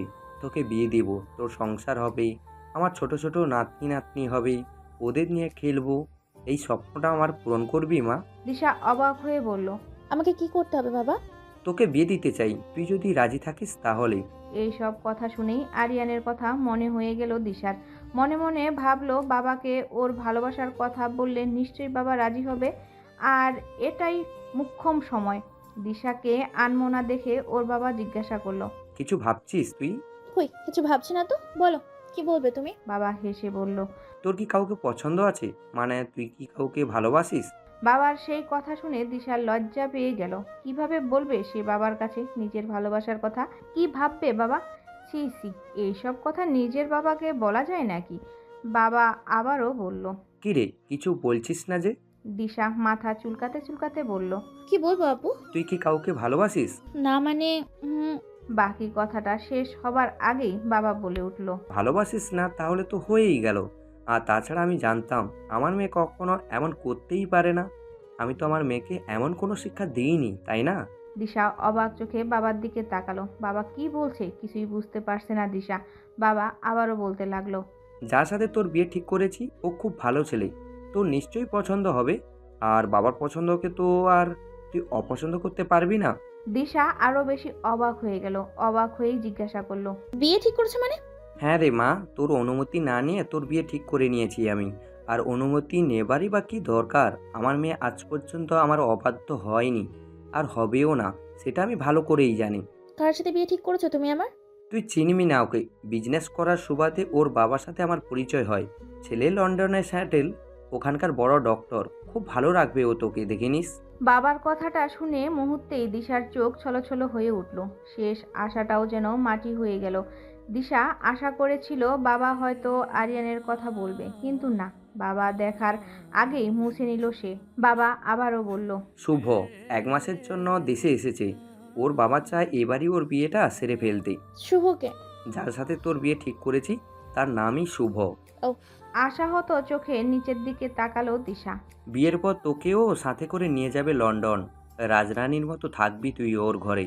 বাবা বেশ খুশি মনে কথাগুলো বলল, কিন্তু দিশার মনে সেগুলো তীরের মতো বিঁধল। কোনো উত্তর না দিয়ে নীরবে নিজের ঘরে চলে গেল দিশা। দরজাটা আটকে ফ্লোরে বসে কাঁদতে লাগলো ও। এমন সময় ফোনটা বেজে উঠল দিশার। ছলছল চোখে স্ক্রিনের দিকে তাকিয়ে দেখলো অথই কল করেছে। চোখের পানিগুলো মুছে ফোনটা রিসিভ করলো ও। হ্যালো দিশা, হ্যাঁ বলো। কি করছিস? কিছু না। তোর কিছু হয়েছে? না তো, কেন বলতো? মিথ্যা বলবি না, তোর কণ্ঠ শুনেই বোঝা যাচ্ছে কিছু হয়েছে। বল আমার কাছে কি হয়েছে তোর? অথয়ের কথায় দিশা হাউ হাউ করে কেঁদে দিল। অথই অস্থির হয়ে জিজ্ঞাসা করছে। কি হয়েছে তোর? কাঁদছিস কেন? সব শেষ হয়ে গেছে অথই, সব শেষ হয়ে গেছে আমার। কাঁদতে কাঁদতে বলল দিশা। কি শেষ হয়ে গেছে? বাবা আমার বিয়ে ঠিক করে নিয়েছে, কিন্তু আমি যে আরিয়ানকে খুব ভালোবাসি, ওকে ছাড়া যে আমি থাকতে পারবো না রে। কি বলছিস কি এসব? আরিয়ান শুনেছে কিছু? ও কিভাবে শুনবে? ওর সাথে আমার কথা হয়েছে নাকি? ফুপিয়ে কাঁদতে কাঁদতে বলল দিশা। এক কাজ কর, তোর বিয়ে ঠিক হয়েছে কিন্তু বিয়ে তো হয়নি, আঙ্কেলকে বলে দে সব। বাবা আমাকে অনেক বিশ্বাস করে বিয়েটা ঠিক করেছে, আমি পারছি না বাবার বিশ্বাস নষ্ট করতে। বিশ্বাস করেছে ঠিক আছে, কিন্তু তুই তো এমন কিছুই করিসনি যেটাতে আঙ্কেলের অমর্যাদা হবে। আর তাছাড়া জীবনটা তোর, তোর কিসে ভালো হবে সেটা তোরই ভাবার বিষয়। আঙ্কেলকে তুই বুঝিয়ে বল, দেখবি আঙ্কেল ঠিক মেনে নিবে। আমি পারবো না বাবার মুখের উপর কথা বলতে। তাহলে নাচতে নাচতে বিয়েটা করে নে, আমি আর কিছুই বলতে পারবো না তোকে। রেগে গিয়ে ফোনটা কেটে দিল অথই। দিশার ফোনের এপারে বসে ফোনের দিকে তাকিয়ে আছে আর কাঁদছে। বিকেলে দুজন মহিলা আর একজন পুরুষ আসলো দিশাদের বাসায়। ওরা শুভর বাবা মা আর আরেকজন শুভর চাচি। দিশা না চাইতেও ওদের সামনে সেজে গুজে সঙ্গের মতো বসে থাকতে হয়েছে। চোখগুলো ফেটে পানি বের হয়ে আসবে এই অবস্থা এখন দিশার। না পারছে কিছু সইতে আর না পারছে কাউকে কিছু বলতে। দিশার মনে শুধু একটা কথাই বাজছে, ওর বাবা তো ওকে বেশ বুঝতো, তাহলে বাবা কেন ওকে না জানিয়ে এভাবে বিয়েটা ঠিক করে দিল? একবারও ওর মতামত নেওয়ার প্রয়োজন মনে করলো না। দিশাকে বেশ খুঁটিয়ে খুঁটিয়ে দেখলো মহিলাগুলো, যেন ওরা বাজার থেকে কোনো পণ্য কিনতে এসেছে। তারা পণ্যের ভালো মন্দ যাচাই করছে। ব্যাপারটা একদমই ভালো লাগছে না দিশার। আরিয়ানের মা এসব কাজে বেশ বিরক্ত হয়েছে, কিন্তু প্রকাশ করছে না। নতুন অতিথি বলে কথা। দিশার মুখটা একদম মলিন হয়ে আছে, যেটা আর কারো খেয়াল না আসলেও আরিয়ানের মায়ের নজরে ঠিকই আসলো। অনেকক্ষণ যাবৎ পর্যবেক্ষণ করে শেষে বিদায় নিয়ে চলে গেল অতিথিরা। ওদের মুখ দেখে বোঝা গেছে দিশাকে ওদের বেশ পছন্দ হয়েছে। কিরে, তুই কি নিজের ইচ্ছাতেই বিয়েটা করতে চাইছিস? জানি না। বলবি না আমাকে? কি বলবো বলো? এই বিয়েতে তোর ইচ্ছা আছে? না থাকলেই বাকি, অভিমান করে কথাটা বললো দিশা। এই বিয়েতে যে তোর মত নেই সেটা আমি আগেই বুঝেছি। আর তাছাড়া ওদেরকে আমার কাছে বেশ সুবিধার মনে হয়নি। কেন? সেটা তোর না জানলেও চলবে। আগে বল, তুই কি কাউকে ভালোবাসিস? তোমার ছেলেকেই তো ভালোবাসি, কিন্তু এখন তো তারই কোনো খোঁজ নেই। কথাটা বলার ইচ্ছা থাকলেও মুখ ফুটে বের করলো না দিশা। কিরে, বললি না তো? আমার কিচ্ছু বলার নেই। আমার আব্বুর সম্মান আমার কাছে সবচেয়ে বেশি গুরুত্বপূর্ণ। ওনার সম্মান রক্ষার জন্য আমি আমার ভালোবাসাকে কুরবানি দিতেও প্রস্তুত। কথাটা বলে আর এক সেকেন্ডও দাঁড়ালো না দিশা, দৌড়ে নিজের রুমে চলে গেল। আরিয়ানের মা হতাশ দৃষ্টিতে দিশার চলে যাওয়ার দিকে তাকিয়ে রইল। নিজের রুমে বসে থেকে দিশা কাঁদছে আর ভাবছে। আরিয়ান তো তাকে একটা কলও দিল না, একটা খবরও নিল না। ফোনটা হাতে নিয়ে ঘুমাচ্ছে দিশা। চোখ দিয়ে টপ টপ করে গাল বেয়ে পানি পড়ছে। মনে হাজারো ভাবনা দিশার। সে কি আদৌ বিয়েটা করে সুখী হবে? কখনোই না। তাহলে নিশ্চিত অসুখী জেনেও কেন বিয়েটাই রাজি হচ্ছে? বাবার জন্য। বাবা কি এতটাই খারাপ যে মেয়ের সুখের কথা ভাববে না? না না, বাবাকে বললে হয়তো বাবা আমার ভালোবাসাকে গ্রহণ করবে। হ্যাঁ, তাই করব। বাবাকে সব জানাবো আমি, জানাতেই হবে। আরিয়ানকে ছাড়া যে আমি কিছুতেই থাকতে পারবো না আমি। তবে এর আগে আরিয়ানকে জানাতে হবে। দিশা ফোন ঘেটে আরিয়ানের নাম্বারটা বের করে কল দিল। 3 বার কল বেজে থেমে গেল। চতুর্থবারের মতো কল বাজতেই ফোনটা রিসিভ করলো আরিয়ান। দিশা অস্থির হয়ে বলতে লাগলো, হ্যালো আরিয়ান, কোথায় ছিলে তুমি? কখন থেকে কল করছি, আর তুমি একটা ফোনও করোনি আমাকে? একদমে কথাটা বলল দিশা। আরিয়ান বেশ সাবলীলভাবেই বলতে লাগলো, কি হয়েছে, এত অস্থির হচ্ছিস কেন? আস্তে ধীরে কথা বল। না মানে তোমার কোনো খবর পাচ্ছিলাম না তো, তাই। ধীরে সুস্থে কথাটা বলল দিশা। ও, তা কেন ফোন করেছিস হঠাৎ করে? কোনো সমস্যা? আরিয়ান, আব্বু আমার বিয়ে ঠিক করেছে, কিন্তু আমি। এতটুকু বলতেই মাঝপথে বাধা দিয়ে আরিয়ান বলতে লাগলো। ও, তাই নাকি? কংগ্রাচুলেশন তিশা। দিশা অবাক হয়ে গেল আরিয়ানের কথায়, বলল, মজা করো না তো, আমি এখন সিরিয়াস মোডে আছি। আমিও সিরিয়াস মোডে আছি দিশা। তাহলে কনগ্রেট দিচ্ছ দি, উপায় বলো কি করা যায় এখন? উপায় বলবো মানে? বিয়েটাই তো করবি, তাছাড়া আর কি? আহ, আবার মজা করছো? আমি তো বললাম আমি এখন এসবের মুডে নেই। মজা করব কেন আমি? তোর বিয়ে, মজা তো তুই করবি। সেসব তুমি আরিয়ান, তোমার মাথা ঠিক আছে? দেখ, বিয়ে ঠিক হয়েছে, বিয়ে করবি, আমাকে এসবের মধ্যে ইনভাইট করবি না। মানে তুমি না আমাকে ভালোবাসতে, তাহলে এসব এখন বলছো কেন? ভালোবাসতাম, এখন আর বাসি না। মানে কি বলছো তুমি? পুরোপুরি বাংলা ভাষায় বলছি, বুঝছিস না কেন? দিশা কেঁদে দিল। কেঁদে দিয়ে বলল, আমি তোমাকে ছাড়া থাকতে পারবো না আরিয়ান, প্লিজ এমন করো না, আমাকে বিয়ে করো না প্লিজ। পাগল হয়েছিস নাকি? আমি তোকে বিয়ে করতে পারবো না। আর তাছাড়া আমি অন্য কাউকে ভালোবাসি, তাকেই আমি বিয়ে করব। নিহা, অবাক হয়ে বলল তিশা। মাথা খারাপ? ও তো এখন জেলে আছে, আর ওর মতো পচা চামুকে আমি আবার পা দিব নাকি? আজব। তাহলে মিথ্যে বলছো কেন? প্লিজ এমন করো না আরিয়ান, আমি মরে যাব। শুধু শুধু মরতে যাবি কেন? জীবন একটাই, সে জীবনটাকে এনজয় কর নিজের মতো করে। বিয়ে করে নে, দেখবি সব ঠিক হয়ে যাবে। তুমি আমার সাথে মজা করছো তাই না? মোটেও না। আর তাছাড়া আমারও বিয়ে ফিক্স হয়ে গেছে, কিছুদিন পর আমিও বিয়ে করে নিব। ওকে, তাই বলছি ঝামেলা করিস না, তুই বিয়েটা করে ফেল, সুখী হবি। কেন শুধু শুধু মিথ্যে বলছো আমার সাথে? তোমার বিয়ে ঠিক হয়ে গেছে মানে কি? ওই বড় মা তো কিছু বলেনি? মাকে এখনো জানাইনি, আমরা নিজেরাই ঠিক করেছি বিয়ে করব। মাকে পরে জানাবো, মা নিশ্চয়ই না করবে না। আচ্ছা রাখছি, নতুন বিয়ে করছি তাই অনেক কাজ আছে, বাই। দিশা কিছু বলছে না, শুধু চোখের পানি ফেলছে। দিশার বাবা খুব ব্যস্ত ইদানিং। বিয়ের ডেট ফিক্সড হয়েছে সামনের শুক্রবার, আজ রবিবার, মানে গুনে গুনে আরও 4 দিন পর। 5 দিনের মাথায় দিশা রুম থেকে বের হয় না। অথই এসেছিল কিছুক্ষণ আগে, কিন্তু দিশা দেখা করেনি। দিশার বাবা মায়ের সাথে কিছুক্ষণ কথা বলে চলে গেছে। অবশ্য এর 2 দিন আগেও এসেছিল। সেদিন দিশার সাথে কথা বলেই গিয়েছিল। দিশা নিজের রুমে বসে আবারও ফোন দিল আরিয়ানকে। বেহেয়ামন নিজেকে মানাতে পারছে না, কিন্তু আরিয়ান ফোনটা কেটে দিচ্ছে। বারবার কল দেওয়ার পরও ফোনটা তুলছে না আরিয়ান, উল্টো কেটে দিচ্ছে। দিশা হু হু করে কেঁদে দিল। কাঁদতে কাঁদতেই একটা টেক্সট করলো আরিয়ানকে। প্লিজ একবার ফোন রিসিভ করো, বেশি জ্বালাবো না, প্রমিস। টেক্সটটা দেখার কিছুক্ষণ পরই আরিয়ান কল ব্যাক করলো। দিশা জলদি ফোনটা রিসিভ করে বলল, কোথায় ছিল এতক্ষণ? কতবার কল দিয়েছে, রিসিভ করছো না যে? শপিং মলে আছি দিশা, খুব বিজি। ওখানে কি করছো? ওর জন্য ড্রেস কিনতে আসছি, সাথে কিছু গহনাও, বিয়েতে তো লাগবে এইসব। তুমি কি সত্যিই বিয়েটা করছো আরিয়ান? মিথ্যা বিয়ে করা যায় নাকি ছাগল? আর তাছাড়া ওর কথা বলেছি মা বাবাকে, ওরা মেনে নিয়েছে, আমি খুব হ্যাপি দিশা। আর কিছু না বলে ফোনটা কেটে দিল দিশা। আরিয়ানকে আর বিরক্ত করতে চায় না ও। থাক না ও নিজের মতো, ও যদি সুখী হয় তাহলেই হবে দিশার। এইসব ভাবতে ভাবতেই চোখ দুটো পানিতে ভরে গেল। আরিয়ানের মা এসেছে কিছুক্ষণ আগে। দিশার বাবা মা অনেক ডেকেও দিশার রেসপন্স পাচ্ছে না। ওইদিকে বরের বাড়ি থেকে হাতের মাপ নেওয়ার জন্য তাগিদ দিচ্ছে। হাতের বালা বানানোর জন্য তো হাতের ঠিকঠাক মাপ লাগবে, কিন্তু কারো কথাই বের হচ্ছে না দিশা। শেষে আরিয়ানের মা এসেছে এই কাজটার জন্য, কারণ সবাই জানে সবার কথা না মানলেও বড় মায়ের কথা কখনো ফেলবে না দিশা। সত্যি তাই হলো। বড় মা এসে দিশাকে কয়েকবার ডাকতেই দরজাটা খুলে দিল দিশা। বড় মা হাসি মুখে ভেতরে ঢুকে দিশাকে নিয়ে খাটে বসলো। বড় মা কিছু না বলেই দিশার হাতের মাপ নিচ্ছে। দিশা বলল, এসব করছো কেন? দরকার আছে বলে তো নিচ্ছে। ওরা তো আর কেউ তোর হাতের মাপ জানে না। দিশা আর কিছু বলল না। বড় মা হাতের মাপটা নিয়ে দিশার মুখের দিকে তাকালো, বলল, ঠিক মতন খাওয়া দাওয়া করিস না নাকি? চেহারার কি হাল করেছিস তুই? দিশা এই কথায় উত্তর না দিয়ে বলল, আরিয়ানা নাকি বিয়ে ঠিক করেছো? বড় মা হেসে দিয়ে বলল, হ্যাঁ, হঠাৎ করে ঠিক হয়েছে। ও ভীষণ ভালোবাসে মেয়েটাকে, মেয়েটাও তাকে খুব ভালোবাসে। তাই আর অমত করিনি। ওদের সুখেই তো আমার সুখ। কই, আমাকে তো বলোনি।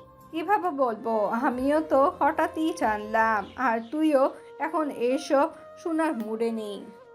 বড় মা চলে গেল। দিশা জানালা দিয়ে বাইরে তাকালো। প্রকৃতির রূপটা খুব দেখতে ইচ্ছা করছে ওর। কিছুদিন পর হয়তো আর দেখতে পারবে না এই সৌন্দর্য, তাই মন ভরে দেখে নিচ্ছে আজ। কেটে গেল 3টে দিন। আজ দিশার গায়ে হলুদ, আগামীকাল বিয়ে। পুরোটা বাসা আজ সুন্দর করে সাজানো হয়েছে। পুরো বাসা লাইটিং করা। দিশাকেও আজ অন্যরূপে সাজানো হয়েছে, যেন একটা হলুদ পরী। ও অথই আর তোমা এসেছে কিছুক্ষণ আগে। সোহেলও এসেছে, কিন্তু প্রোগ্রামের শেষে আবার চলে যাবে। কি যেন কাজ আছে, বাকিরা থাকবে। সন্ধ্যার পর আয়োজন শুরু হয়েছে। এক এক করে সবাই এসে দিশাকে হলুদ দিচ্ছে। না, দিশাকে নয়, যেন একটা পাথরের মূর্তিকে হলুদ দিচ্ছে, যেন যে মূর্তিতে নেই কোনো অনুভূতি। তবে সবার মনে অনেক আনন্দ। মুখ দেখেই বোঝা যাচ্ছে। অনেকেই গান করছে, ছবি তুলছে। সোহেল চলে গেছে প্রোগ্রাম শেষ হবার পূর্বেই। সবাই যে যার মতো নিজেদের রুমে চলে গেছে। দিশার সাথে বসে আছে শুধু তোমা আর অথই। আশেপাশে ছোট বাচ্চারা আছে অনেক। তোমা আর অথই মিলে দিশার 2 হাতে মেহেদি পরিয়ে দিচ্ছে। দিশা চোখ বন্ধ করে পাথরের ন্যায় চুপ করে বসে আছে। হঠাৎই নিজের গালে কারো হাতের স্পর্শ পেল দিশা। শীতল স্পর্শে কেঁপে উঠল কিছুটা। তাকিয়ে দেখলো সামনে আরিয়ান বসা। তোমা আর অথই নেই পাশে। হাতের দিকে তাকিয়ে দেখলো মেহেদি পোড়ানো শেষ। হয়তো ওরা নিজেরা ফ্রেশ হতে চলে গেছে। দিশা অবাক হয়ে আরিয়ানের দিকে তাকালো, বলল, তুমি? হ্যাঁ আমি সারাদিন খুব বিজি ছিলাম রে, তাই তোর পার্টিতে আসতে পারিনি। এখন এলে যে এত রাতে? দেখ, তুই আমার একমাত্র কাজিন, তোর হলুদ, আর আমি তোকে হলুদ লাগাবো না সেটা কি হয়? তাই তো এত রাতে চলে এলাম। আরিয়ানের কথায় দিশা ওর হাতের দিকে তাকালো। দেখলো আরিয়ানের হাত ভর্তি কাঁচা হলুদে। এই হলুদ দিয়েই ওর গাল স্পর্শ করেছিল তখন, তাই তো ঠান্ডা লেগেছে। দিশা বলল, শুধু এর জন্য এসেছো? হ্যাঁ, এই জন্যই তো। আর আরেকটা কারণ আছে এখানে আসার পিছনে। কথাটা শুনেই মুহূর্তে দিশার চোখ দুটো রঙিন হয়ে গেল। তাড়াহুড়া করে বলল, কি কারণ বলো? কাল তো তোর বিয়ে, কিন্তু কাল আমি আসতে পারবো না। ওকে সামাল দিতে হবে, কাজ আছে অনেক। কাল অনেক কিছু সামাল দিতে হবে ওদিকে, তাই কাল না আসতে পারি। তাই ভাবলাম রাতে দেখা করে যাই তোর সাথে, না হলে হয়তো মন খারাপ হবে তোর। মুহূর্তেই দিশার রঙিন মুখটা কালো মেঘে ঢেকে গেল। আরিয়ান কিছুক্ষণ থেকে চলে গেল, কিন্তু দিশার সব কিছু যেন থমকে গেছে। ভেবেছিল আরিয়ান হয়তো ওর ভালোবাসার টানে এসেছে, কিন্তু না, মানুষের সব আশা পূরণ হবার নয়, সেটাই জানাতে এসেছে ও। তোমা, অথই আরও কয়েকজন মিলে দিশাকে পার্লারে নিয়ে গেছে কিছুক্ষণ আগে। বরের বাড়ি থেকে সাজসজ্জা সব কিছুই আগে পাঠিয়ে দেওয়া হয়েছে, যেন কিছুরই ত্রুটি রাখেনি ওরা। পার্লারে একটা জ্যান্ত লাশ বসে আছে, আর সেই লাশটাকেই যেন সাজিয়ে গুছিয়ে ওর মধ্যে প্রাণ দেওয়ার আপ্রাণ চেষ্টা চলছে। তোমা আর অথই পুরোপুরি স্বাভাবিক। দিশা কিছুতেই বুঝতে পারছে না, সবটা জানার পরও ওরা কিভাবে সবটা স্বাভাবিকভাবে মেনে নিতে পারছে। মাথাটা ঝিম ঝিম করছে দিশার, কিছুই ভাবতে পারছে না সে। বাসায় মেহমান ভর্তি। রুমে বসে আছে দিশা, আশেপাশে আরও অনেকেই আছে। কিছুক্ষণ আগে পার্লার থেকে বাসায় এসেছে সে। তোমা আর অথই নানান কাজে ব্যস্ত। দিশার হুঁশ নেই কোনো দিকে, বসে থেকে শুধু চোখের পানি ফেলছে সে। আরিয়ানের কথা খুব মনে পড়ছে ওর। আজ থেকে সে চিরতরে হারিয়ে যাবে আরিয়ানের জীবন থেকে। ভাবতেই বুকটা হা হা করে উঠছে তার। ফোনটা হাতে নিয়ে কিছু না ভেবেই আরিয়ানের নাম্বারে ডায়াল করলো দিশা। ফোন ওয়েটিং, কেটে দিল সে। চোখ দিয়ে পানি পড়ছে অহরহ। কয়েক সেকেন্ড পরই ফোনটা বেজে উঠল দিশার। আরিয়ান কল করেছে। কাঁপা কাঁপা হাতে রিসিভ করে কানে ধরল সে। কিছুই বলতেছে না। ওইদিকে আরিয়ান বারবার হ্যালো হ্যালো করেই যাচ্ছে। দিশা কিছু বলতে যাবে তখনই আরিয়ান বলল, কথা যখন বলবে না তাহলে কল দেওয়ার মানেটা কি? তো তুমি আসবে না আমার বিয়েতে? কান্না জড়িত কণ্ঠে দিশা বলল, কাঁদছিস কেন দিশা? কাচ্ছি না তো। কাঁদিস না। আজ থেকে তোর নতুন জীবন শুরু। হাসি খুশি থাক, দেখবি তো সারা জীবন হাসি খুশিতে কাটবে। আরিয়ানের কথায় দিশা হাউমাউ করে কেঁদে দিল। আরিয়ান অস্থির হয়ে বলতে লাগলো, আরে কি হলো, আবারও কান্নাকাটি শুরু করে দিলি? এরকম পাগলামি করলে হয়? আজ না তোর বিয়ে, তাহলে এরকম মরা কান্না করছিস কেন? তোমাকে ছাড়া আমি থাকতে পারবো না আরিয়ান, প্লিজ আমাকে তুমি নিয়ে যাও, এখনো সময় আছে। দিশার কথায় এক মুহূর্তের জন্য থমকে গেল আরিয়ান। কিছুক্ষণ নীরব থেকে বলল, আমার অনেক কাজ আছে দিশা, আমি রাখছি। দিশা চোখের পানি মুছে নিল। আরিয়ানের কথায় বলল, আজ আসবে না আমার বিয়েতে? ব্যস্ত আছি তো, সময় হলে আসবো। এসো, তা না হলে হয়তো আর কখনো আমাকে দেখতেই পারবে না। চোখের শেষ দেখাটা দেখে যাও আমাকে, আজ যে চির বিদায় নেব আমি। দিশার এই কথায় বেশ অবাক হয়ে বলল, কি বলছিস এইসব দিশা? শেষ দেখা মানে? আর চিরবিদায় নিবি মানেটা কি? না মানে আজ তো আমার বিয়ে, এই বাড়ি থেকে সারা জীবনের জন্য চলে যাব, তাই বললাম আর কি। ও তাই বল। আচ্ছা রাখছি। দিশা শোন, বলো। আজ তোর জন্য একটা সারপ্রাইজ আছে, বুঝলি? দিশা একটা তাচ্ছিল্যের হাসি দিল, বলল, তার চেয়ে বড় সারপ্রাইজ আজ তোমাদের সবার জন্য অপেক্ষা করছে। ফোনটা রেখে দিল দিশা। চোখের পানিগুলো বাদ মানছে না আজ। চারিদিকে একবার চোখ বুলালো দিশা। সবাই যে যার মতো কাজ করছে, হাসি তামাশা নিয়ে ব্যস্ত। তখনই দিশার মা এলো ওর কাছে। পাশে বসে মেয়েকে বললেন, আজ থেকে তোর নতুন জীবন শুরু মা। প্রথম প্রথম মানিয়ে নিতে কষ্ট হবে তোর, কিন্তু তুই সুখী হবি। মায়ের এই কথাকে গুরুত্ব না দিয়ে উল্টো মাকে জিজ্ঞাসা করলো, বড় মা আসেনি মা? না, ওর বাসায়ও আজ আয়োজন চলছে, তাই আসতে পারেনি। কিসের আয়োজন? আরিয়ানের বিয়ে বোধহয়। কথাটা বলেই মা চলে গেল। দিশা অবাক হয়ে তাকিয়ে আছে মায়ের যাওয়ার দিকে। কিছুক্ষণ আগেই তো আরিয়ানের সাথে কথা হলো ওর, কই কিছু বললো না তো। তাহলে কি এটার কথাই বলেছিল যে সারপ্রাইজ আছে? ভাবতে পারছে না দিশা। সবাইকে খুব করে দেখছে দিশা। ওদের ছেড়ে যেতে ইচ্ছা করছে না ওর। বাড়ির চারপাশটা ভালো করে চোখ বুলালো। এই বাড়িটাই যে ওর আত্মার সাথে মিশে আছে। কিভাবে পারবে ও সবাইকে ছেড়ে সারা জীবনের জন্য চলে যেতে? কিন্তু যেতে যে হবেই। যার ডিসিশন নেওয়ার নিয়ে নিয়েছে ও। বরযাত্রী এসেছে কিছুক্ষণ আগে। একা ঘরে দিশা বসে আছে। লাল টুকটুকে বেনারসিতে একদম পুতুল বউয়ের মতো লাগছে দিশাকে। কিছুক্ষণ পর স্টেজে নেওয়া হলো দিশাকে। বর আর কনেকে আলাদা আলাদা স্টেজে বসানো হয়েছে। কাজী সাহেব বিয়ের কাজ করার বসে পড়লেন। অনেক ধরনের ফর্মালিটি কমপ্লিট করে বউয়ের মুখ থেকে কবুল বলাতে গেলেন কাজী সাহেব। দিশা নিচের দিকে তাকিয়ে বসে আছে। মাথাটা ঘুরছে ওর, শরীর কাঁপছে প্রচণ্ডভাবে। অনেক কষ্টে দুইবার কবুল বলে যখন আরেকবার বলতে যাবে তখনই বসা থেকে সেন্স হারিয়ে পড়ে গেল দিশা। হুলুস থুলুস লেগে গেল তখনই। অথই একটা চিৎকার দিয়ে উঠল। হাউমাউ করে কেঁদে দিল সে। কাঁদতে কাঁদতে বলে উঠল, আরিয়ান ভাইয়া, দিশা বিষ খেয়ে নিয়েছে। বলেই সেন্স হারালো অথই। দিশা পড়ে যাওয়ার সাথে সাথেই হাত থেকে বিষের শিশি পড়ে যায় নিচে, আর সেটা অথয়ের নজরে আসে সর্বপ্রথম। আরিয়ান গলার মালা ছিঁড়ে ফেলে মাথার মুকুট ফেলে পাগলের মতো ছুটে আসে দিশার কাছে। সবাই কাছে। আরিয়ান কেঁদে দিয়ে চিৎকার করে বলল, ওকে এক্ষুনি ডাক্তার কাছে নিয়ে যেতে হবে, তাড়াতাড়ি গাড়ি বের করুন প্লিজ। দিশার বাবা পাগলের মতো ছুটল গাড়ি বের করতে। পিছনের গাড়ির ড্রাইভার দৌড়ে গেল। আরিয়ান দিশাকে পাজা কোলে করে ছুটল গাড়ির দিকে। দিশার মা কাঁদতে কাঁদতে অস্থির হয়ে যাচ্ছে।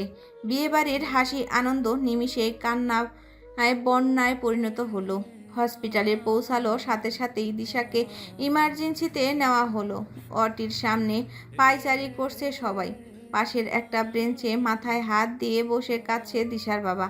এক পাশে মা সেন্সলেসের মতো পড়ে আছে। আরিয়ানের বাবা দিশার বাবাকে মানানোর চেষ্টা করছে। আরিয়ানের মা কাঁদছে আর দিশার মায়ের মাথায় হাত বুলিয়ে দিচ্ছে। সোহেল, তোমা আর অথই সমানে পায়চারি করেই যাচ্ছে, তাদের চোখ ভর্তি পানিতে। অথই খেয়াল করলো হাসপাতালের করিডোরের এক কোণায় অস্থির হয়ে দাঁড়িয়ে আছে আরিয়ান। চোখ দুটো ফুলে লাল হয়ে আছে ওর। অথই আস্তে আস্তে আরিয়ানের পাশে গিয়ে দাঁড়ালো, মনের বিরুদ্ধে বলল, সব ঠিক হয়ে যাবে ভাইয়া, কাঁদবেন না প্লিজ। ওর কিছু হয়ে গেলে আমি নিজেকে ক্ষমা করতে পারবো না অথই। কিছু হবে না ওর, প্লিজ আপনি শান্ত হন। শান্ত হব আমি? শান্ত হব? কি করে শান্ত হব আমি? কি করে? আজ দুপুরেও আমাকে ফোন দিয়ে বলেছে ও আমাকে ভালোবাসে, অন্য কাউকে বিয়ে করতে পারবে না ও। তারপর আমি কি করে পারলাম ওর কাছ থেকে সব লুকাতে? কেন আমি বললাম না আমি তোমাকে ভালোবাসি? কেন আমি বললাম না আমার সাথে তোমার বিয়েটা হচ্ছে? কেন এত বড় কষ্ট দিলাম ওকে? যদি সবটাই বলে দিতাম তাহলে এখন ওকে এত কষ্ট পেতে হতো না। কার করে বলে উঠল আরিয়ান। আবারও শান্ত হয়ে কান্না করে দিয়ে বলতে লাগলো, কি করে পারলাম আমি ওকে এতটা কষ্ট দিতে? আজ আমার জন্য এমনটা হয়েছে। কেন খেলতে গিয়েছিলাম এই গেমটা? কাঁদতে লাগলো আরিয়ান, সাথে অথইও কাঁদছে। ওরাও যে দিশার থেকে সবটা লুকিয়েছে। সেদিন দিশার বাবাকে সবটা বলে ওরাই দিশার আগের বিয়েটা আটকিয়ে আরিয়ানের সাথে অ্যারেঞ্জ করেছে। দিশাকে কিছুই বলেনি, ওরা ভেবেছিল সারপ্রাইজ দিবে, কিন্তু ভাগ্য আজ নিজেরাই সারপ্রাইজ হয়ে গেল। কিন্তু এরকম সারপ্রাইজ তো হতে চায়নি কেউ। প্রায় 1 ঘন্টা পর অটি থেকে ডাক্তার বের হলো। দিশার বাবা আর আরিয়ান সাথে সাথে ডাক্তারের সামনে গিয়ে দাঁড়ালো। চোখ মুখে তাদের ভয়ের ছাপ। ডাক্তারের মুখটাও খুব মলিন দেখাচ্ছে। ডাক্তারের এরূপ চেহারা দেখে আরও ঘাবড়ে যায় ওরা। আরিয়ান অনেক কষ্টে বলল, কি হয়েছে ডাক্তার? ওর কিছু হয়নি তো? সব কিছু ঠিক আছে তো? এতক্ষণ আরিয়ানের মা বাবা আর দিশার মাও এসে দাঁড়ালো, কিন্তু ডাক্তার তখনও নিশ্চুপ, কিছু বলছে না। আরিয়ান আবারও বলল, চুপ থাকবেন না, বলুন আমার দিশার কিছু হয়নি তো? ডাক্তার নিশ্চুপ। কি হয়েছে? কথা বলছেন না কেন? আমার মেয়ে ঠিক আছে তো? চেঁচিয়ে বলল দিশার বাবা। অনেকটা ইতস্তত করে ডাক্তার বলল, দেখুন, উত্তেজিত হবেন না, নিজেকে সামলান। আমরা অনেক চেষ্টা করেছি কিন্তু কিন্তু কি ডাক্তার? আরও কয়েক গুণ উত্তেজনা বেড়ে গেল আরিয়ানের। পেশেন্ট যখন বিষ পান করেছে তখন ওনার পেট সম্পূর্ণ খালি ছিল। উনি মনে হয় 2 দিন ধরেই কিছু খায়নি। হ্যাঁ, আমার মেয়েটা 2 দিন ধরেই খাওয়া দাওয়া ছেড়ে দিয়েছে। অনেক চেষ্টা করেও কিছু খাওয়াতে পারেনি। কাঁদতে কাঁদতে পাশ থেকে বলে উঠল দিশার মা। 2 দিন ধরে কিছু খায়নি? কিন্তু কেন? অবাক হয়ে বলল আরিয়ান। সারাক্ষণ শুধু কাঁদতো, জোর করেও খাওয়াতে পারিনি ওকে। আরিয়ানের চোখ জোড়া ভিজে চপচপ হয়ে গেল। আর শুধু ওর কারণেই দিশার এই অবস্থা। ডাক্তার আবারও বলতে লাগলো, খালি পেটে বিষ পান করা এটা খুব রিস্কি হয়ে গেছে। যদিও আমরা সবটা বিষ ওয়াশ করে দিয়েছি, তবুও আমরা রোগীকে নিয়ে কোনো আশা করতে পারছি না। অবস্থা খুবই সিরিয়াস। পেশেন্টকে আমরা কেবিনে শিফট করে দিয়েছি। আপনারা চাইলে দেখা করতে পারেন, তবে হ্যাঁ, খুবই সাবধানে। এইটুকু বলেই ডাক্তার চলে গেল। দিশার বাবা মা সহ বাকিরা কান্নায় ভেঙে পড়ল। আরিয়ান এক জায়গায় দাঁড়িয়ে আছে, চোখ দিয়ে পানি পড়ছে ওর। এক এক করে সবাই দিশার সাথে দেখা করতে কেবিনে গেল। দিশাকে অক্সিজেনের মাস্ক পরানো হয়েছে। দিশার বাবা মা কেঁদে কেঁদে বারবার ডাকছে, মারে, একবার তাকা আমাদের দিকে। আমরা যে খুবই অপরাধী। তোর কিছু হয়ে গেলে কিভাবে থাকবো আমরা? একবার চোখ খোল মা। কাঁদতে কাঁদতে বলল দিশার বাবা। পিট পিট করে তাকালো দিশা, চোখ থেকে পানি বেয়ে পড়ছে। বাবা বলল, মারে, তোর কিচ্ছু হবে না, তুই কোনো চিন্তা করিস না। ডাক্তার বলেছে তুই ঠিক আছিস, রেস্ট নিলেই ঠিক হয়ে যাবি। মিথ্যা সান্ত্বনা দিলেও নিজে শান্ত হতে পারছে না দিশার বাবা। দিশা কিছু বলতে পারছে না, শুধু তাকিয়ে আছে ওদের দিকে। মা বলল, তুই আগে কেন বলিসনি আরিয়ানের কথা? আর কেন এমন করতে গেলি? আজ তো আরিয়ানের সাথেই তোর বিয়ে হচ্ছিল, সবাই তোকে সারপ্রাইজ দিতে চাইছিল রে মা। দিশা কিছুটা অবাক হয়ে তাকিয়ে আছে মায়ের দিকে। অনেকক্ষণ কথা বলল তারা, তারপর বাইরে চলে গেল। সবাই এসেছে দিশার সাথে দেখা করতে। অথই, তোমা, সোহেল, আরিয়ানের বাবা মা সবাই দেখা করে গিয়েছে দিশার সাথে। দিশার অবস্থা খুব ক্রিটিক্যাল, সেটা কারোই বুঝতে বাকি নেই। আরিয়ান বাইরে দাঁড়ানো, দিশার সামনে যাওয়ার সাহস হচ্ছে না তার। একা একা নীরবে কাঁদছে। অথই আর তোমা এসে পাশে দাঁড়ালো আরিয়ানের। কান্নাজড়িত কণ্ঠে বলল, ভাইয়া, আপনি যাবেন না দিশাকে দেখতে? ওর সাথে একটু কথা বলবেন না? আরিয়ান অসহায়ের মতো তাকালো ওদের দিকে, বলল, কিভাবে দেখাবো এই মুখটা ওকে? কিভাবে বলবো আমি ওকে ভালোবাসি? প্লিজ কাঁদবেন না ভাইয়া। দিশার অবস্থা খুব খারাপ, যে কোনো সময় কোনো একটা দুর্ঘটনা ঘটে যেতে পারে। প্লিজ একবার দেখা করে আসুন। কি বাজে কথা বলছো তোমরা? কিছু হবে না ওর, কিছু হবে না, কিছু হবে না আমার দিশার। কাঁদতে কাঁদতে দিশার কেবিনের দিকে ছুটলো আরিয়ান। কেবিনে ঢুকলো সে। প্রাইভেসির জন্য সবাই কেবিন থেকে কিছুটা দূরে গিয়ে দাঁড়ালো। আরিয়ান ছলছল চোখে দিশার মাথার কাছে বসলো। আস্তে আস্তে ওর হাত দুটো নিজের মুঠোবন্দি করে নিল সে। কিছুটা কেঁপে উঠল সে। আস্তে আস্তে আরিয়ানের দিকে তাকালো সে। দুজনেই কাঁদতে লাগলো। দিশা কিছু বলতে যাচ্ছে আরিয়ানকে, কিন্তু মাস্কের কারণে কিছুই বলতে পারছে না আরিয়ানকে। আচমকাই মাস্কটা খুলে ফেললো দিশা। আরিয়ান অস্থির হয়ে বলতে লাগলো, কি করছো কি দিশা? এরকম করো না, হ্যাঁ বিপদ হতে পারে। দিশা কেঁদে দিল।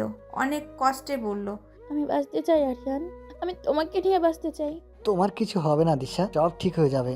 এসব কথা বলো না প্লিজ। দিশা একটু হাসলো, বলল, আমি জানি আমি বাঁচবো না, আমি খুব বুঝতে পারছি। তোমার সাথে এটাই আমার শেষ দেখা। একদম বাজে কথা বলবে না বলে দিলাম, খুব খারাপ হয়ে যাবে কিন্তু। কেঁদে কেঁদে বলল আরিয়ান। কাঁদবে না আরিয়ান, তোমার কান্না আমি সইতে পারি না। আরিয়ান চোখের পানিগুলো মুছে নিল, বলল, কই কাচ্ছি না তো। কে বলছে কাচ্ছি? কিন্তু তুমি এসব অলক্ষণের কথা বলবে না বলে দিলাম। আরিয়ান, আমার একটা কথা রাখবে? সব কথা রাখবো, আগে তুমি সুস্থ হও। না, এখন আমাকে কথা দাও, পরে হয়তো আর সুযোগ পাবো না। আবারও এসব বলছো? আর বলো না, এখন বলো আমার কথাটা রাখবে? কি কথা বলো, তুমি যা বলবে আমি সব রাখবো। প্রমিস করো। ওকে বলো। আমার কিছু হয়ে গেলে তুমি একটুও কাঁদবে না কিন্তু। কাঁদলে আমি মরেও শান্তি পাবো না আরিয়ান। কি পাগলের মতো কথা বলছো দিশা? তোমার কিছু হবে না তো, আমি তোমার কিছু হতে দিব না। অঝরে কাঁদতে লাগলো আরিয়ান, সাথে দিশাও কাঁদছে। দিশা হাসলো। হঠাৎই দিশার বুকে ব্যথা শুরু হলো। নিজেকে সামলে বলল, একবার বলবে আরিয়ান, কি বলবে বলো। যেটা তোমার থেকে অনেকবার শুনতে চেয়েছি। একবার কেন, অনেকবার বলবো, আগে সুস্থ হও। প্লিজ একবার বলো, এখন শুধু একবার। আরিয়ান কেঁদে দিল। কেঁদে কেঁদে বলল, ভালোবাসি দিশা, অসম্ভব ভালোবাসি তোমাকে, আমার জীবনের থেকেও বেশি। দিশা একটা শান্তির হাসি দিয়ে বলল, একবার জড়িয়ে ধরো না আমাকে আরো। আরিয়ান পাগল হয়ে গেল দিশার কথায়। টেনে নিয়ে বুকের সাথে মিশিয়ে নিল দিশাকে। বুকের সাথে চেপে ধরে কাঁদতে লাগলো সে। বলল, সবসময় এই বুকে জড়িয়ে রাখবো তোমাকে দিশা, কখনো দূরে সরাবো না। অসম্ভব ভালোবাসবো তোমায়। কয়েক মিনিট কেটে গেল। দিশার কোনো সাড়া পাচ্ছে না আরিয়ান। দিশা দিশা বলে ডাকতে ডাকতে দিশার মাথাটা তুলে দেখলো দিশার চোখ বন্ধ করে আছে, শ্বাস প্রশ্বাস বন্ধ। নার্ভ চেক করে দেখলো সেটাও বন্ধ। প্রচণ্ড জোরে ডাক্তারকে ডাক দিল আরিয়ান। ডাক্তার সহ বাকিরা সবাই ছুটে এলো আরিয়ানের চিৎকারে। ডাক্তার নার্ভ চেক করে সবার দিকে করুণ দৃষ্টিতে তাকিয়ে বলল, I am sorry, she is no more. সবার মাথায় বাজ পড়ল। আরিয়ান পাথর হয়ে গেল ডাক্তারের কথা শুনে। কথা বলতে ভুলে গেল ও। বাকি সবাই কান্নাকাটি করতে লাগলো। একটা জ্যান্ত কবরস্থানে পরিণত হলো হাসপাতালটা। 5 বছর পর কবরের পাশে বসে আছে উসখুস আরিয়ান, পাগলের মতো প্রলাপ বকছে। ছলনা করে আমার কাছ থেকে ভালোবাসার কথাটা বলে নিলে, তুমি তো একবারও বললে না। কথা বলছো না কেন তুমি? আমাকে ভালোবাসা না বলেই চলে গেল তুমি কেন?